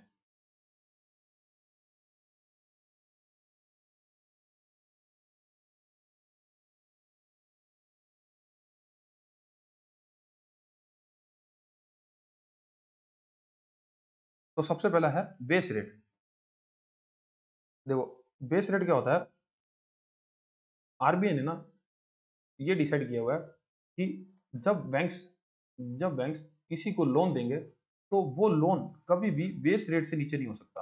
मतलब ये बेस रेट से नीचे कभी कोई भी बैंक जो है लोन नहीं दे सकता, ठीक है। हमने जब बात क्वालिटी और क्वांटिटी की बात टूल के डेफिनेशन पढ़ रहे थे, वहां पे हमने ये बात करी थी कि क्वांटिटी जो है वो डायरेक्टली इम्पैक्ट करते हैं इन्फ्लेशन रेट ऑफ इंटरेस्ट को, मार्केट की इन्फ्लेशन को, और क्वालिटी जो है वो इनडायरेक्टली सेक्टर वाइज इम्पैक्ट करते हैं। Base rate is a key lending rate set by commercial banks in India which act as the minimum interest rate at which they can lend to customer. मतलब base rate एक minimum interest rate है जो जिसके नीचे कभी भी कोई bank loan नहीं दे सकता। It is introduced by RBI in July 2010। तो 2010 में आरबीआई द्वारा बेस रेट को इंट्रोड्यूस किया गया था to bring transparency in loan pricing, क्योंकि लोन की प्राइसिंग जो है, जो रेट ऑफ इंटरेस्ट है, वो हर बैंक अपने हिसाब से डिसाइड कर रहा था, उसमें कोई ट्रांसपेरेंसी नहीं थी। तो उसमें ट्रांसपेरेंसी लाने के लिए आरबीआई ने जुलाई 2010 में बेस रेट को इंट्रोड्यूस किया था, और आगे चल के बेस रेट को एमसीएलआर रेट ने 2016 में रिप्लेस कर दिया। अब नेक्स्ट जो हमारा है MCLR, marginal cost of funds based lending rate. Marginal cost of fund based lending rate, इसकी फुल फॉर्म जो है बहुत इंपॉर्टेंट, आपको याद रखनी है। इसको 2016 में इंट्रोड्यूस किया गया था। इसका मीनिंग क्या है? Landing rate calculated based on marginal cost of funds new borrowing cost of banks. मतलब जो एमसीएलआर रेट है वो डिपेंड करती है कि हमारा उस फंड उस पैसे के लिए हमारा मार्जिनल कॉस्ट कितना रहा है। मतलब बैंक्स जो है वो जब लोन देते हैं, तो लोन दे रहे हैं तो बैंक को ये देखना है कि वो पैसा मुझे अपने पास लाने के लिए कितना खर्चा करना पड़ा था, मार्जिनल कॉस्ट उसकी कितनी आई थी। उसके बाद ही बैंक उनसे रेट ऑफ इंटरेस्ट निर्धारित करता है। अब इसके कंपोनेंट्स क्या हैं? Marginal cost of funds, interest paid on deposit and borrowing. मतलब बैंक के द्वारा कस्टमर को जितना डिपॉजिट्स के ऊपर ब्याज दिया जा रहा है, अब बैंक उसको ध्यान में रखेगा। Then negative carry on CRR, मतलब cost of maintaining cash reserve ratio, क्योंकि सीआरआर जो है, जो कि 3% है, आरबीआई बैंक्स को अलग से मेंटेन करके चलना होता है, और इसके ऊपर आरबीआई द्वारा कोई भी इंटरेस्ट भी पे नहीं किया जाता। ठीक है। अब वहां पे इनडायरेक्टली बैंक को क्या हो रहा है? नुकसान हो रहा है 3% का। तो वो जो कॉस्ट है वो भी जोड़ी जाएगी एमसीएलआर कैलकुलेट करते समय। देन आता है ऑपरेटिंग कॉस्ट। ऑपरेटिंग कॉस्ट मतलब आर बैंक को ऑपरेट करने में जो खर्चा आ रहा है उसको भी ध्यान में रखा जाएगा। देन है tenure premium, risk premium depending on the loan. तो कहने का ये मतलब है कि जब एमसीएलआर रेट निकाली जाएगी तब बैंक कैसे निर्धारित करेगा? बैंक ये देखेगा कि वो पैसे, वो डिपॉजिट जो मुझे आया उस पर मेरे को कितना ब्याज देना पड़ रहा है, मतलब मार्जिनल कॉस्ट ऑफ फंड्स कितना देना पड़ रहा है। उसके बाद नेगेटिव कैरी ऑफ सीआरआर, मतलब उसको बैंक को सीआरआर मेंटेन करने में जितना खर्चा आ रहा है वो भी जोड़ेगा। देन बैंक अपनी ऑपरेशन कॉस्ट जोड़ेगा, और लास्ट में जोड़ेगा टेन्योर प्रीमियम, मतलब वो लोन कितने समय क्या है, उस प्रीमियम उसके ऊपर रिस्क कितना बैठता है। देन बैंक जो है एमसीएल रेट को डिसाइड करेगा, और फिर एमसीएल रेट को बेस मानते हुए आरबीआई बैंक जो है कस्टमर को लोन प्रोवाइड करवाएगा। पर्पज इसका है make lending rate more responsive to RBI monetary policy changes. अब आरबीआई की मॉनेटरी पॉलिसी चेंजेस होने से लैंडिंग रेट पर डायरेक्ट इफेक्ट पड़े, इसके लिए एमसीएलआर को इंट्रोड्यूस किया गया था। Increase transparency in bank lending, और बैंक की लोन देने की प्रक्रिया को ट्रांसपेरेंट करने के लिए। Then ensure the loan reflect the banks current cost of funds, not outdated deposit cost. और इसके साथ साथ ये इंश्योर करने के लिए कि बैंक जिस दर पर लोन दे रहा है तो वो उसकी करंट कॉस्ट पे रहे, मतलब आज उसका कितना खर्चा हो रहा है। क्योंकि पहले सिर्फ मार्जिनल कॉस्ट पे ही लोन दे दिया जाता था कि उसको डिपॉजिट इतने रेट ऑफ इंटरेस्ट में मिल रहा है, उसके बाद हम अपना मार्जिन जोड़ के नेक्स्ट थोड़ा मतलब उसको कुछ बढ़ा के हम लोन देते हैं। लेकिन आज के समय उसकी जो एक्चुअल कॉस्ट है, बैंक की जो एक्चुअल ऑपरेशन करने की कॉस्ट है, उसमें marginal cost, negative carry on CRR, operating cost and tenure premium, ये सब जोड़ने के बाद जो कॉस्ट आती है उस पर हम लोन प्रोवाइड करवाएंगे, जिससे बैंक्स को क्या है कभी भी लॉस जैसी स्थिति ना फेस करनी पड़े। तो ये फायदा था एमसीएलआर का। अब एमसीएलआर कब इंट्रोड्यूस हुआ? 2016 के अंदर। एमसीएलआर का मतलब क्या है कि बैंक रेट बेस रेट से हटाकर हमने एमसीएलआर पे शिफ्ट हुए। एमसीएलआर का इसलिए बनाया गया क्योंकि हम हमारे एक्चुअल फंड की कॉस्ट को जान पाए। अब एमसीएलआर कैलकुलेट करते समय हमको मार्जिनल कॉस्ट ऑफ फंड को ध्यान रखना है, negative carry off on CRR, operating cost और टेन्योर प्रीमियम, ये सब ध्यान रखना है। पर्पज इसका ये था कि लैंडिंग प्रोसेस को ट्रांसपेरेंट बनाना हो, और बैंकों को जब बैंक लोन दे रहे हैं तो वो करंट कॉस्ट पे दे पाए, ना कि आउटडेटेड डिपॉजिट कॉस्ट पे सीधे वो कैलकुलेट करें। ठीक है। इसके बाद आया था external benchmark based lending rate, EBLR. अब ये क्या है? External benchmark based rate, EBLR is most recent system of determining loan interest rate in India। तो ये सबसे जो आज इंडिया में काम कर रहा है वो ये है EBLR, introduced by RBI in October 2019। To make bank lending more transparent and directly link to market interest rate. और इससे और ज्यादा ट्रांसपेरेंसी आएगी लैंडिंग रेट में, और जो इंटरेस्ट रेट है वो मार्केट के साथ लिंक हो जाएगी। मतलब banks are required to link their loan interest rate to an external benchmark rather than using internal benchmark like MCLR. अब क्योंकि इसके अंदर क्या काम किया गया कि अब बैंक्स जो इंटरेस्ट रेट कस्टमर से चार्ज करेंगे ना, उसको एक एक्सटर्नल रेट के साथ लिंक किया जाएगा, जिससे कस्टमर को जो, क्योंकि आरबीआई चाहता है कि जब आरबीआई रेपो रेट और रिवर्स रेपो रेट को कम ज्यादा करे तो उसका डायरेक्ट इंपैक्ट कस्टमर पर आए। ठीक है। अब बैंक अगर अपनी एमसीएलआर रेट्स को डिसाइड करेंगे तो बैंक की कॉस्ट तो कुछ भी हो सकती है। बैंक, कोई बैंक है जो बहुत ज्यादा कॉस्ट कर रहा है, ठीक है, उसका ऑपरेटिंग कॉस्ट ज्यादा आ रही है, तो उसके आधार पर वो एमसीएलआर को कम या ज्यादा कर सकता है। लेकिन जब आरबी रेपो रेट और रिवर्स रेपो रेट कम ज्यादा करेगा, लेकिन इसका कोई चांसेस नहीं है कि एमसीएलआर भी कम ज्यादा हो, तब external benchmark based lending rate को लाया गया 2019 के अंदर। उसमें फिर क्या किया, आरबीआई ने ये कहा कि आप अपना जो लैंडिंग रेट है उसको लिंक करो एक्सटर्नल बेंचमार्क, एक्सटर्नल किसी रेट ऑफ इंटरेस्ट से लिंक करो। ठीक है। The interest rate on loans move automatically when the external benchmark changes, making them more responsive। मतलब जब एक्सटर्नल रेट चेंज होगी, मतलब जिसके साथ हमने अपना रेट ऑफ इंटरेस्ट लिंक कर रखा है, अगर वो चेंज होगी तो हमारी लैंडिंग रेट भी ऑटोमेटिकली चेंज हो जाएगी।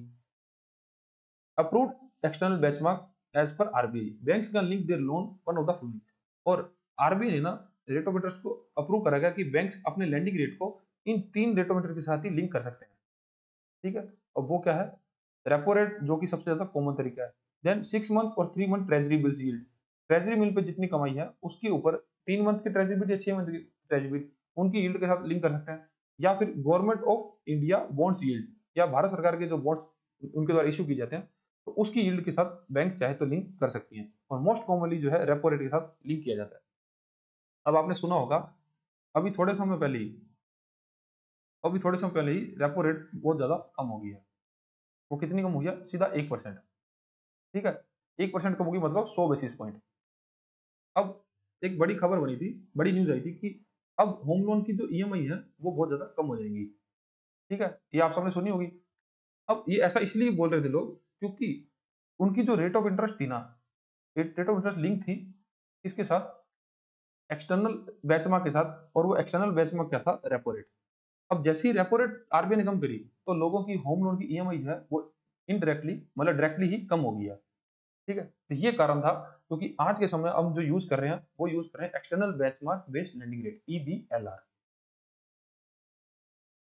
अब इसमें मार्जिन क्या रहता है, banks can charge a fixed spread and margin over the benchmark rate. मतलब सपोज करो कि बेंचमार्क रेट जो हमारी रेपो रेट है वो 5.50% है, तो बैंक जो है अपना प्रॉफिट इसमें जोड़ सकता है, सपोज 2%, तो लैंडिंग रेट जो है 5.750% हो जाएगी। ठीक है। इसका purpose make loan interest more transparent and fair, interest rate और फास्ट ट्रांसपेरेंट हो पाए, ensure borrower benefit quickly when RBI reduce policy rate. जब आरबीआई रेट कम करे तो ब्रोवर को उसको डायरेक्टली इफेक्ट दिखे, क्विकली उसको इफेक्ट मिल के।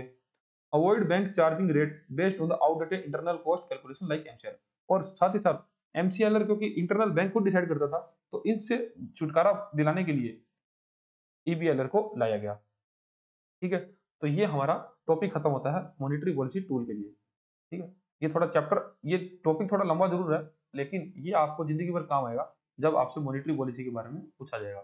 ठीक है। और इस टॉपिक से, मॉनेटरी पॉलिसी से आपका 1 नंबर का क्वेश्चन पक्का ही आता है। नेक्स्ट हमारा टॉपिक है how did monetary policy in India respond to the global financial crisis. मतलब जब देश के ऊपर फाइनेंशियल क्राइसिस आते हैं तब मॉनेटरी पॉलिसी कैसे रिस्पॉन्ड करती है।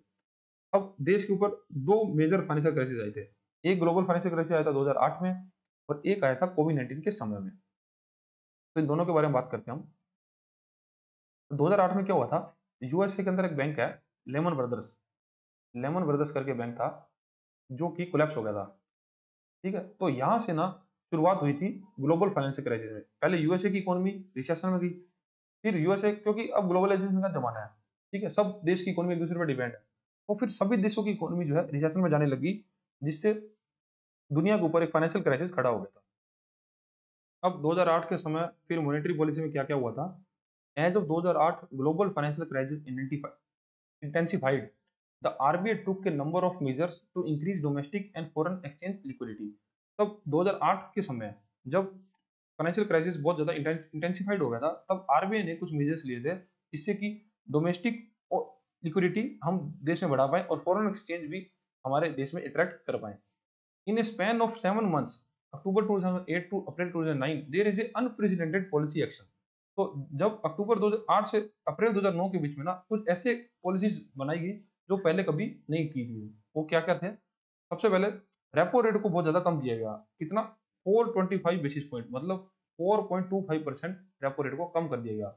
मतलब ये है कि अब बैंकों को बहुत ही ज्यादा सस्ते दर पर आरबीआई पैसा देने लग गया था, जिससे आरबीआई ये चाहता था कि बैंक बहुत सस्ते दर पर लोगों को लोन दें और लोग उससे कुछ इकोनॉमिक एक्टिविटी करें। ठीक है, तो सबसे पहले तो ये काम किया गया 425। तो इतिहास में आज तक कभी नहीं किया गया था, ये सिर्फ ग्लोबल फाइनेंशियल क्राइसिस 2008 के समय किया गया था।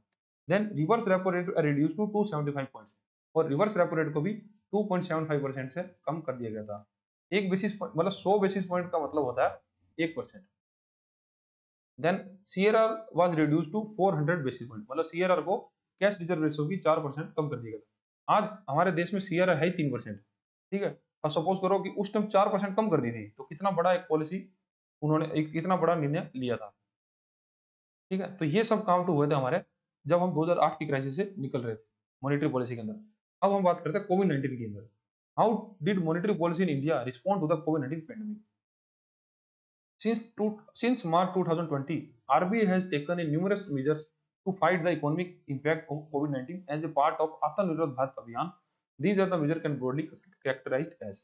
तो 2020 के अंदर जब कोविड-19 ने भारत को हिट किया था, तब भारत सरकार ने एक आत्मनिर्भर भारत अभियान लेके आई थी, और इसी के साथ ना आरबीआई ने भी कुछ मॉनेटरी पॉलिसी के अंदर निर्णय लिए थे।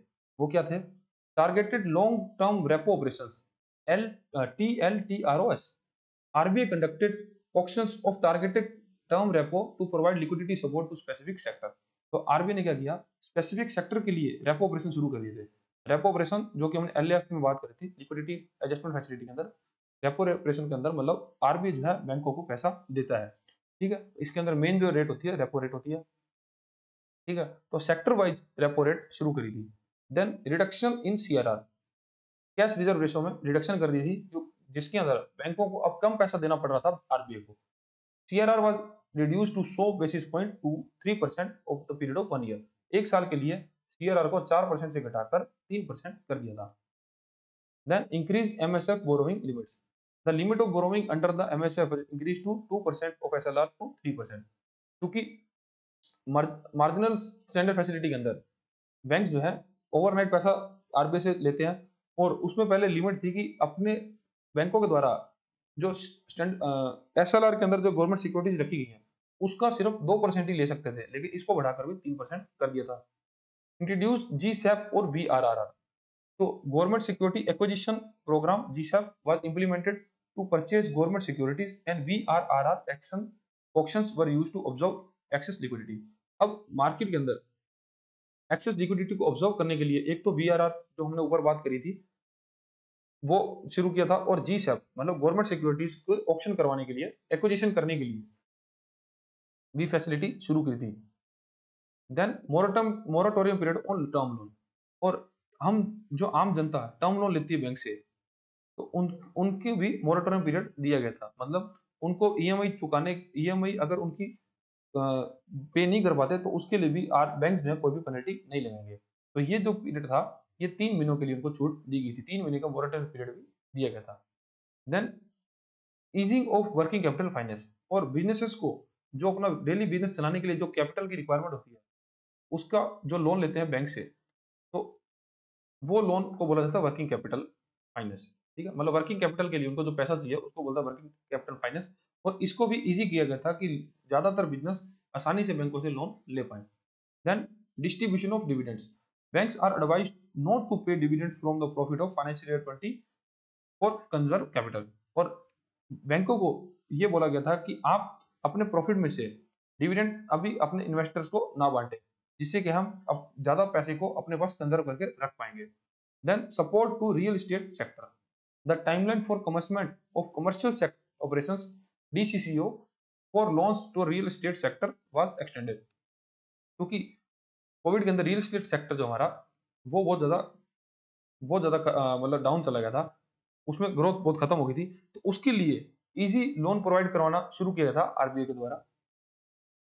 Then availability of digital payment options, और इसी के साथ आरबीआई ने यहाँ से कोविड के बाद ही है डिजिटल करेंसी बहुत ज्यादा बढ़ानी शुरू करी।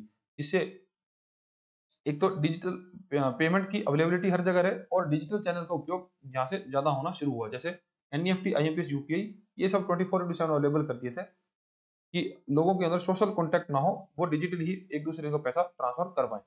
ठीक है, तो ये सब काम हुए थे मॉनेटरी पॉलिसी के अंदर कोविड-19 के समय। ठीक है, तो ये वैसे ऐसा नहीं है कि आपको कुछ याद रखना है, बस आपको पता होना चाहिए कि ये सब कुछ काम हुआ था। आपसे क्वेश्चन एग्जाम में ये नहीं पूछेगा कि बताओ कोविड के समय सीआरआर कितना कम कर दिया था, तो आप ये नहीं बताओगे कि 4 से 3 हो गया था। ये आपको याद नहीं रखना, बस आपको पता है कि अगर फाइनेंशियल क्राइसिस आते हैं तो जो गवर्नमेंट है, जो आरबीआई है, वो इस प्रकार से निर्णय लेती है। ठीक है, नेक्स्ट टॉपिक हमारा फिस्कल पॉलिसी। अब मॉनेटरी पॉलिसी हमारी खत्म होती है, अब है फिस्कल पॉलिसी। ठीक है, फिस्कल पॉलिसी क्या होता है कि देखो, एक तो आरबीआई कंट्रोल कर रहा था सब, पैसा कितना मार्केट में रहेगा, वो सब चीजें। ठीक है, अब है फिस्कल पॉलिसी। फिस्कल पॉलिसी बनाती है गवर्नमेंट। अब गवर्नमेंट इसमें क्या कंट्रोल करती है, गवर्नमेंट ये देखती है कि अपना जो गवर्नमेंट का एक्सपेंडिचर है, क्योंकि गवर्नमेंट जब पैसा खर्चती है ना, तब वो पैसा भी कहाँ जा रहा है, मार्केट के अंदर। ठीक है, अब मार्केट के अंदर पैसा जाएगा और वो पैसा ही मार्केट में फ्लो होता हुआ लोगों की जेब में जाएगा। ठीक है, अब ये कंट्रोल भी करना बहुत जरूरी है गवर्नमेंट के लिए, क्योंकि इसको अगर कंट्रोल नहीं करेंगे तो भी इन्फ्लेशन आने का खतरा रह सकता है। ठीक है, एक तो इसमें रहता है गवर्नमेंट का एक्सपेंडिचर और दूसरा रहता है टैक्सेस, कि अब गवर्नमेंट लोगों से जो पैसा वसूलती है टैक्स के समय, तो अगर टैक्स कम कर देंगे तो गवर्नमेंट का पैसा तो पब्लिक पर ज्यादा पैसा रहेगा, और अगर टैक्स कम बढ़ा देंगे तो पब्लिक पर पैसा कम रहेगा। तो ये सब जो निर्णय लिए जाते हैं गवर्नमेंट का एक्सपेंडिचर और टैक्सेस, ये आता है फिस्कल पॉलिसी के अंदर। Fiscal policy is described as a changes in government expenditure and taxes aim to achieving macro economic policy objectives like growth, employment and investments. मतलब फिस्कल पॉलिसी के अंदर हमको, हमारा एम क्या है कि हमको हमारे इकोनॉमी के अंदर ग्रोथ लानी है, एम्प्लॉयमेंट जनरेट करना है और इन्वेस्टमेंट को और ज्यादा बढ़ाना है। ठीक है, और ये सब हम काम कर सकते हैं फिस्कल पॉलिसी के अंदर, जो कि गवर्नमेंट द्वारा बनाई जाती है। मॉनेटरी पॉलिसी कौन बनाता है, आरबीआई, और फिस्कल पॉलिसी बनाता है government. The two fundamental instruments of fiscal policy are taxation and government expenditure. Tax directly affect income, people's income, which influence their spending and saving and ultimately their standard of living। तो tax क्या है, क्योंकि government taxation को decide करती है, तो directly impact करती है पब्लिक को और उनके स्टैंडर्ड ऑफ लिविंग को। मतलब अगर उनको कम टैक्स लगाएंगे तो उनके पास पैसा ज्यादा बचेगा, जिससे वो ज्यादा स्पेंड करेंगे और ज्यादा सेव करेंगे और उनका स्टैंडर्ड ऑफ लिविंग भी इंक्रीज करेगा। और इसकी विपरीत अगर टैक्स को बहुत ज्यादा लगाएंगे तो उनके पास पैसा कम बचेगा, उनका सेविंग कम हो जाएगा और उसके बाद उनका स्टैंडर्ड ऑफ लिविंग भी डाउन जाएगा। तो दूसरी बात है गवर्नमेंट एक्सपेंडिचर की। This includes government purchase of goods and service like building roads, government transfer of payments like income supports to the poor. Government expenditure बहुत सारे होते हैं, क्योंकि वेरियस गवर्नमेंट स्कीम्स चलती हैं। ठीक है, अब अगर गवर्नमेंट कुछ किसी गरीब की मदद करना चाहती है, तो अगर उसको जैसे पीएम किसान योजना चलती है जिसमें किसानों के खाते में पैसे डाले जाते हैं। ठीक है, तो इससे क्या है कि किसानों को पैसा मिलता है और किसान इस पैसे का यूज अपनी स्पेंडिंग करते हैं इससे। ठीक है, और ये पैसा फिर कहाँ जाता है, मार्केट के अंदर। तो कहने का मतलब है कि गवर्नमेंट एक्सपेंडिचर के अंदर गवर्नमेंट अगर कोई इंफ्रास्ट्रक्चर बना रही है, सड़क बना रही है, ब्रिजेस बना रही है, वो पैसा, और दूसरा कोई स्कीम्स के अंदर गवर्नमेंट अगर फ्री में बांट रही है पैसा, तो वो दोनों ही गवर्नमेंट की एक्सपेंडिचर आते हैं। अब इसका ऑब्जेक्टिव क्या है, प्राइमरी ऑब्जेक्टिव है प्रमोटिंग इकोनॉमिक ग्रोथ। अब गवर्नमेंट चाहती है कि मार्केट में इतना पैसा रहे कि इन्फ्लेशन भी ना हो और हमारी इकोनॉमिक ग्रोथ होती रहे। दूसरा, maintaining price stability in the economy, और देश के अंदर प्राइस स्टेबिलिटी को बनाए रखने के लिए फिस्कल पॉलिसी बनाई जाती है। और इसके कुछ एडिशनल ऑब्जेक्टिव भी हैं। सबसे पहला, मोबिलाइजिंग रिसोर्सेज, कि गवर्नमेंट के पास जो रिसोर्सेज हैं, मतलब जो रिसोर्सेज हैं उनको प्रॉपर यूटिलाइज करके हम इकोनॉमिक ग्रोथ कर पाए। ठीक है, तो गवर्नमेंट के पास जो भी फाइनेंशियल रिसोर्सेज हैं या उनके पास कुछ और जैसे पैसा है, तो पैसे को भी मोबिलाइज करना गवर्नमेंट का ही काम है। Then reducing inequality in income and wealth, और दूसरा बात, अगर कोई गरीब है तो उसको अगर फाइनेंशियली हेल्प कर रही है गवर्नमेंट, तो इससे क्या हो रहा है कि हम समाज में इनकम की जो इनइक्वालिटी है गरीब और अमीर के बीच में, उसको भी रिड्यूस कर रहे हैं। ठीक है, अब भले गवर्नमेंट को उसको पैसा देने से फिजिकल डेफिसिट हो सकता है, मतलब पैसा नुकसान हो सकता है, लेकिन फिर भी गवर्नमेंट को समाज में इनइक्वालिटी खत्म करने के लिए खर्चा करना पड़ता है, जिसको हम एक्सपेंडिचर कहते हैं। Then promoting private sector investments, और इसी के साथ गवर्नमेंट अगर टैक्सेशन कम करेगी तो इससे होगा क्या कि प्राइवेट सेक्टर में इन्वेस्टमेंट जो है बढ़ने लगेगी, क्योंकि अब लोग फील करेंगे इंडियन मार्केट की तरफ, कि वहां पर टैक्सेशन है जो कम होगी। अभी हाल ही में आपने सुना होगा कि जीएसटी के रेट कम बहुत कर दिए हैं, जो कि 22 सितंबर 2025 से लागू हो जाएंगे। ठीक है, अब ये इंडिया को बहुत ज्यादा अट्रैक्टिव मार्केट बना रहा है, क्योंकि अब गवर्नमेंट ने टैक्सेशन जो है बहुत कम कर दिया है। अब लोगों के पास ज्यादा पैसा रहेगा तो स्पेंडिंग ज्यादा होगी, जिससे इकोनॉमिक एक्टिविटीज है उसको भी बूस्ट मिलेगा। तो ये जो गवर्नमेंट ने निर्णय लिया ना, ये भी निर्णय जो है वो फिस्कल पॉलिसी का ही पार्ट है।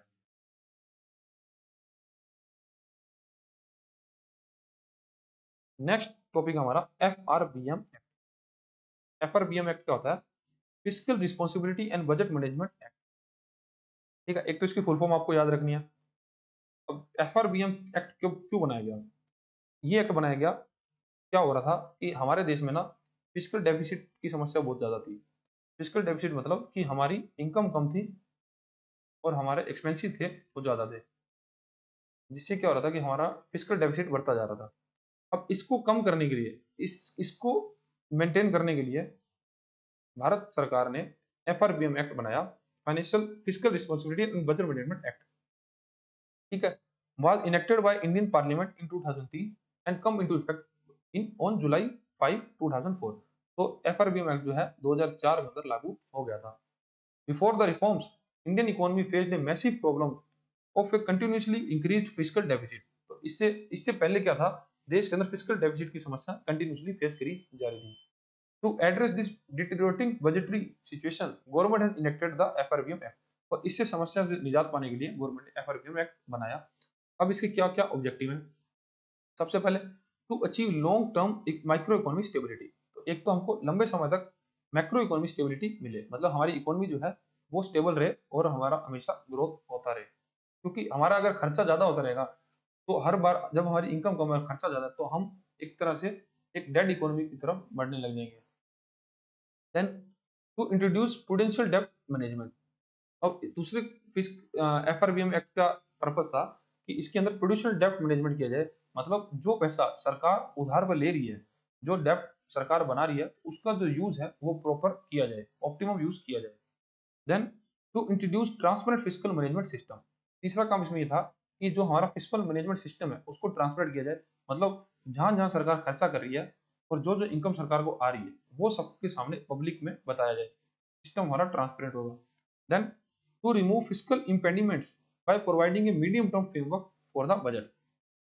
अब इसका मेन ऑब्जेक्टिव ये भी था कि हमको जो कि हमारी फिस्कल मीडियम टर्म फ्रेमवर्क जो है, मतलब हमारे को हमारे फाइनेंस जो देश के वो सही रखने के लिए भी जो हमारे इम्पेडिमेंट्स हैं, जो ऑब्जेक्टिव्स, जो समस्याएं हमारे देश के सामने हैं, उसको दूर करने का प्रयास किया जाए। अब इसमें मीडियम टर्म फ्रेमवर्क क्या है, जिसके अंदर ये बताया जाता है कि नेक्स्ट 2 से 3 साल के अंदर हमारा क्या परफॉर्मेंस रहने वाला है। ठीक है, तो ये ऑब्जेक्टिव थे एफआरबीएम के।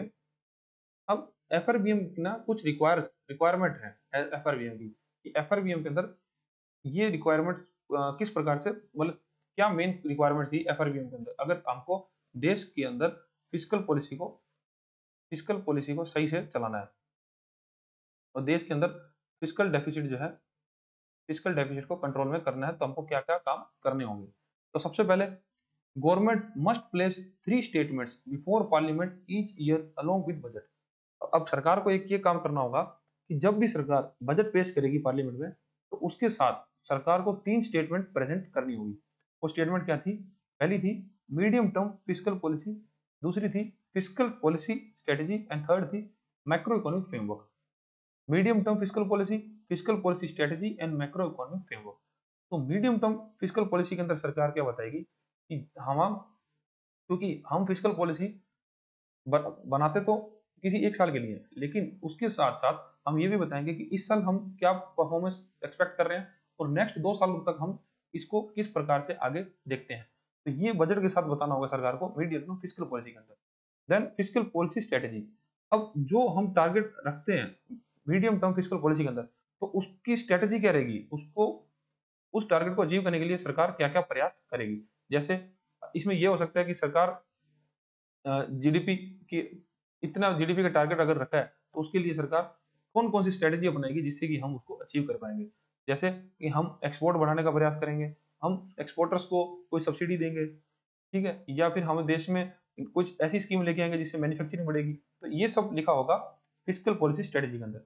और नेक्स्ट जो सरकार बताएगी मैक्रो इकोनॉमिक फ्रेमवर्क, जिसके अंदर जिसके अंदर सरकार ये बताएगी कि हमारे देश की आगे जीडीपी कितनी रहने वाली है, हम ग्रॉस वैल्यू एडेड कितना करेंगे और मतलब फिस्कल डेफिसिट कितना रहेगा, एक्सपेंडिचर हमारा कितना रहेगा। तो ये सब बातें आएंगी मैक्रो इकोनॉमिक फ्रेमवर्क के अंदर। तो ये सरकार को बताना होगा बजट के साथ, जो हम फरवरी के अंदर बजट देश में पेश करते हैं पार्लियामेंट में, उसके साथ बताना होगा। ठीक है? तो हमने क्या बात करी, सरकार ने 2004 के अंदर एफआरबीएम एक्ट देश में लागू किया, जिसका मेन काम ये था कि हमारी फिस्कल पॉलिसी को सही करना, क्योंकि हमारा देश जो है फिस्कल डेफिसिट की तरफ बढ़ रहा था। ठीक है? अब इसके अंदर सरकार ने एफआरबीएम एक्ट के अंदर 4 रिक्वायरमेंट थी जो बनाई थी। पहली रिक्वायरमेंट ये थी कि सरकार को 3 स्टेटमेंट जो है बजट के साथ देनी होंगी। Medium term fiscal policy strategy and macro economic framework. तो ये जो टॉपिक है ना, ये आपके लिए बहुत इंपॉर्टेंट है, ये आपको ध्यान रखना है। दूसरा काम क्या था, it requires the government to reduce the fiscal deficit to 3% of GDP as per rules and to eliminate the revenue deficit. अब इसके लिए सरकार को एक काम और करना था कि हमको हमारे देश का फिस्कल डेफिसिट जो है वो 3% से ज्यादा नहीं रखना था। ठीक है? और रेवेन्यू डेफिसिट को तो हमको खत्म ही कर देना था। अब फिस्कल डेफिसिट रेवेन्यू डेफिसिट क्या होता है? अब फिस्कल डेफिसिट क्या होता है, देखो, डेफिसिट दो तरीके से होते हैं, एक होता है फिस्कल, एक होता है रेवेन्यू। ठीक है? अब फिस्कल डेफिसिट का फॉर्मूला क्या है, हमारा डेफिसिट मतलब कि हमारी इनकम कम है और खर्चे ज्यादा है। तो total income minus revenue revenue sorry revenue receipts plus non revenue receipts, ये हो गया फिस्कल डेफिसिट। और रिवेन्यू डेफिसिट मतलब हमारी रिवेन्यू रिसीट्स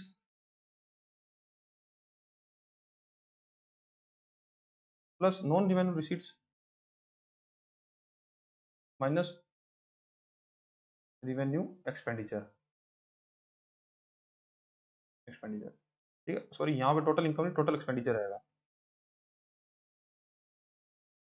अब देखो, अब टोटल एक्सपेंडिचर क्या होते हैं, revenue expenditure plus capital expenditure. अब रिवेन्यू एक्सपेंडिचर वो जो कि गवर्नमेंट जो है डेली काम करने में खर्चती है, जैसे हम गवर्नमेंट जो है सैलरी देती है अपने एम्प्लॉइज को, या कुछ मेंटेनेंस के काम करवाती है। ठीक है? तो ये जो गवर्नमेंट के खर्चे हैं ये सब रिवेन्यू एक्सपेंडिचर है। कैपिटल एक्सपेंडिचर मतलब कि गवर्नमेंट कोई इंफ्रास्ट्रक्चर प्रोजेक्ट बना रही है, ब्रिजेस बना रही है, रेल रोड्स बना रही है, रेल प्रोजेक्ट कुछ बना रही है, तो वो गवर्नमेंट का कैपिटल एक्सपेंडिचर है। तो सभी सब ये हो गया हमारा टोटल एक्सपेंडिचर, मतलब रिवेन्यू और कैपिटल। देन आता है रिवेन्यू रिसीट्स। रिवेन्यू रिसीट्स जैसे कि गवर्नमेंट जो है कमाई जो करती है देश के अंदर से टैक्सेस कलेक्ट करती है, तो वो गवर्नमेंट की रिवेन्यू रिसीट्स है। और नॉन रिवेन्यू रिसीट मतलब कि जो गवर्नमेंट पेनल्टी चार्ज करती है वेरियस डिपार्टमेंट के जरिए या फीस कलेक्ट करती है, तो वो गवर्नमेंट की रेवेन्यू रिसीट्स होती है। तो कहने का मतलब है कि फिस्कल डेफिसिट जो है उसका टारगेट रखा गया था 3% ऑफ जीडीपी, कि मतलब हमारे जीडीपी का 3% से ज्यादा हमारा फिस्कल डेफिसिट नहीं होना चाहिए। और रिवेन्यू डेफिसिट जो हमारा है, रिवेन्यू डेफिसिट वो हमारा नील हो जाना चाहिए, मतलब जीरो ही हो जाना चाहिए। अब इसके अंदर रिवेन्यू हमारा दोनों, जिसमें हम टैक्सेस से जो वसूल रहे हैं और फीस से जो कमा रहे हैं, ठीक है, उसके अंदर से रिवेन्यू एक्सपेंडिचर हमारे जो कि हम यहाँ पे हमने जो बात करी, जो हम सैलरीज वगैरह पे करने से पे कर रहे हैं, मतलब हमारे देश से जो हम पैसा कमा रहे हैं उसमें से जो देश पे ही खर्चा कर रहे हैं, तो वो खर्चा तो हमारा जीरो हो जाना चाहिए और फिस्कल डेफिसिट जो हमारा 3% ही रह सकता है। और नॉन रिवेन्यू के अंदर हम ऐड कर सकते हैं जो हमको बाहर से पैसा मिलता है उधार पे, जो हम बोरो करते हैं, वो भी नॉन रिवेन्यू में ही आता है। ठीक है? तो ये बात कही गई है कि हमको 3% रखना फिजिकल डेफिसिट और रेवेन्यू डेफिसिट को एलिमिनेट कर देना। तीसरा काम इसमें करना था, it prohibits the central government from borrowing directly from the RBI, effectively banning deficit financing through the printing of new money। और FRBN एक्ट जो है गवर्नमेंट्स को प्रोहिबिट करता है, मतलब रोकता है कि वो आरबीआई से डायरेक्टली लोन नहीं ले सकते। दूसरा कि वो डेफिसिट फाइनेंसिंग नहीं कर सकते, मतलब नया नोट प्रिंट करके मार्केट में इशू नहीं कर सकते। और चौथा जो काम था कि फाइनेंस मिनिस्टर को हर साल हर साल नहीं सॉरी हर क्वार्टर में हर 3 महीने के बाद पार्लियामेंट में इन्फॉर्म करना होगा हमारे देश का फाइनेंस फाइनेंस क्या चल रहे हैं, मतलब फाइनेंशियल पोजीशन हमारे देश की क्या है, वो फाइनेंस मिनिस्टर को बताना होगा क्वार्टरली हमारी पार्लियामेंट के अंदर। ठीक है, तो एफआरबीएन एक्ट की 4 रिक्वायरमेंट्स थी। पहला कि गवर्नमेंट को 3 स्टेटमेंट बतानी है पार्लियामेंट में बजट के साथ। दूसरा, फिजिकल डेफिसिट को 3% तक लाना है और रेवेन्यू डेफिसिट को 0 कर देना है। और तीसरा कि डेफिसिट फाइनेंसिंग को रोकना है, मतलब सरकार जो है आरबीआई से डायरेक्टली फाइनेंसिंग नहीं कर सकती, मतलब पैसा उधार नहीं ले सकती। और चौथा काम ये करना है कि फाइनेंस मिनिस्टर को क्वार्टरली पार्लियामेंट के अंदर देश के फाइनेंशियल के बारे में जानकारी देनी है। ठीक है, तो ये 4 काम करने हैं। अब इसके अंदर क्या है, जो एनके सिंह कमेटी ने ना कुछ सिफारिशें दी थी। उन्होंने क्या कहा था, the committee submitted report in July 2017, the recommendation including, इन्होंने क्या कहा था, डेब्ट should be used as the primary target of fiscal policy, डेब्ट to GDP ratio 60% should be targeted 40% for central and 20% for state by 2023।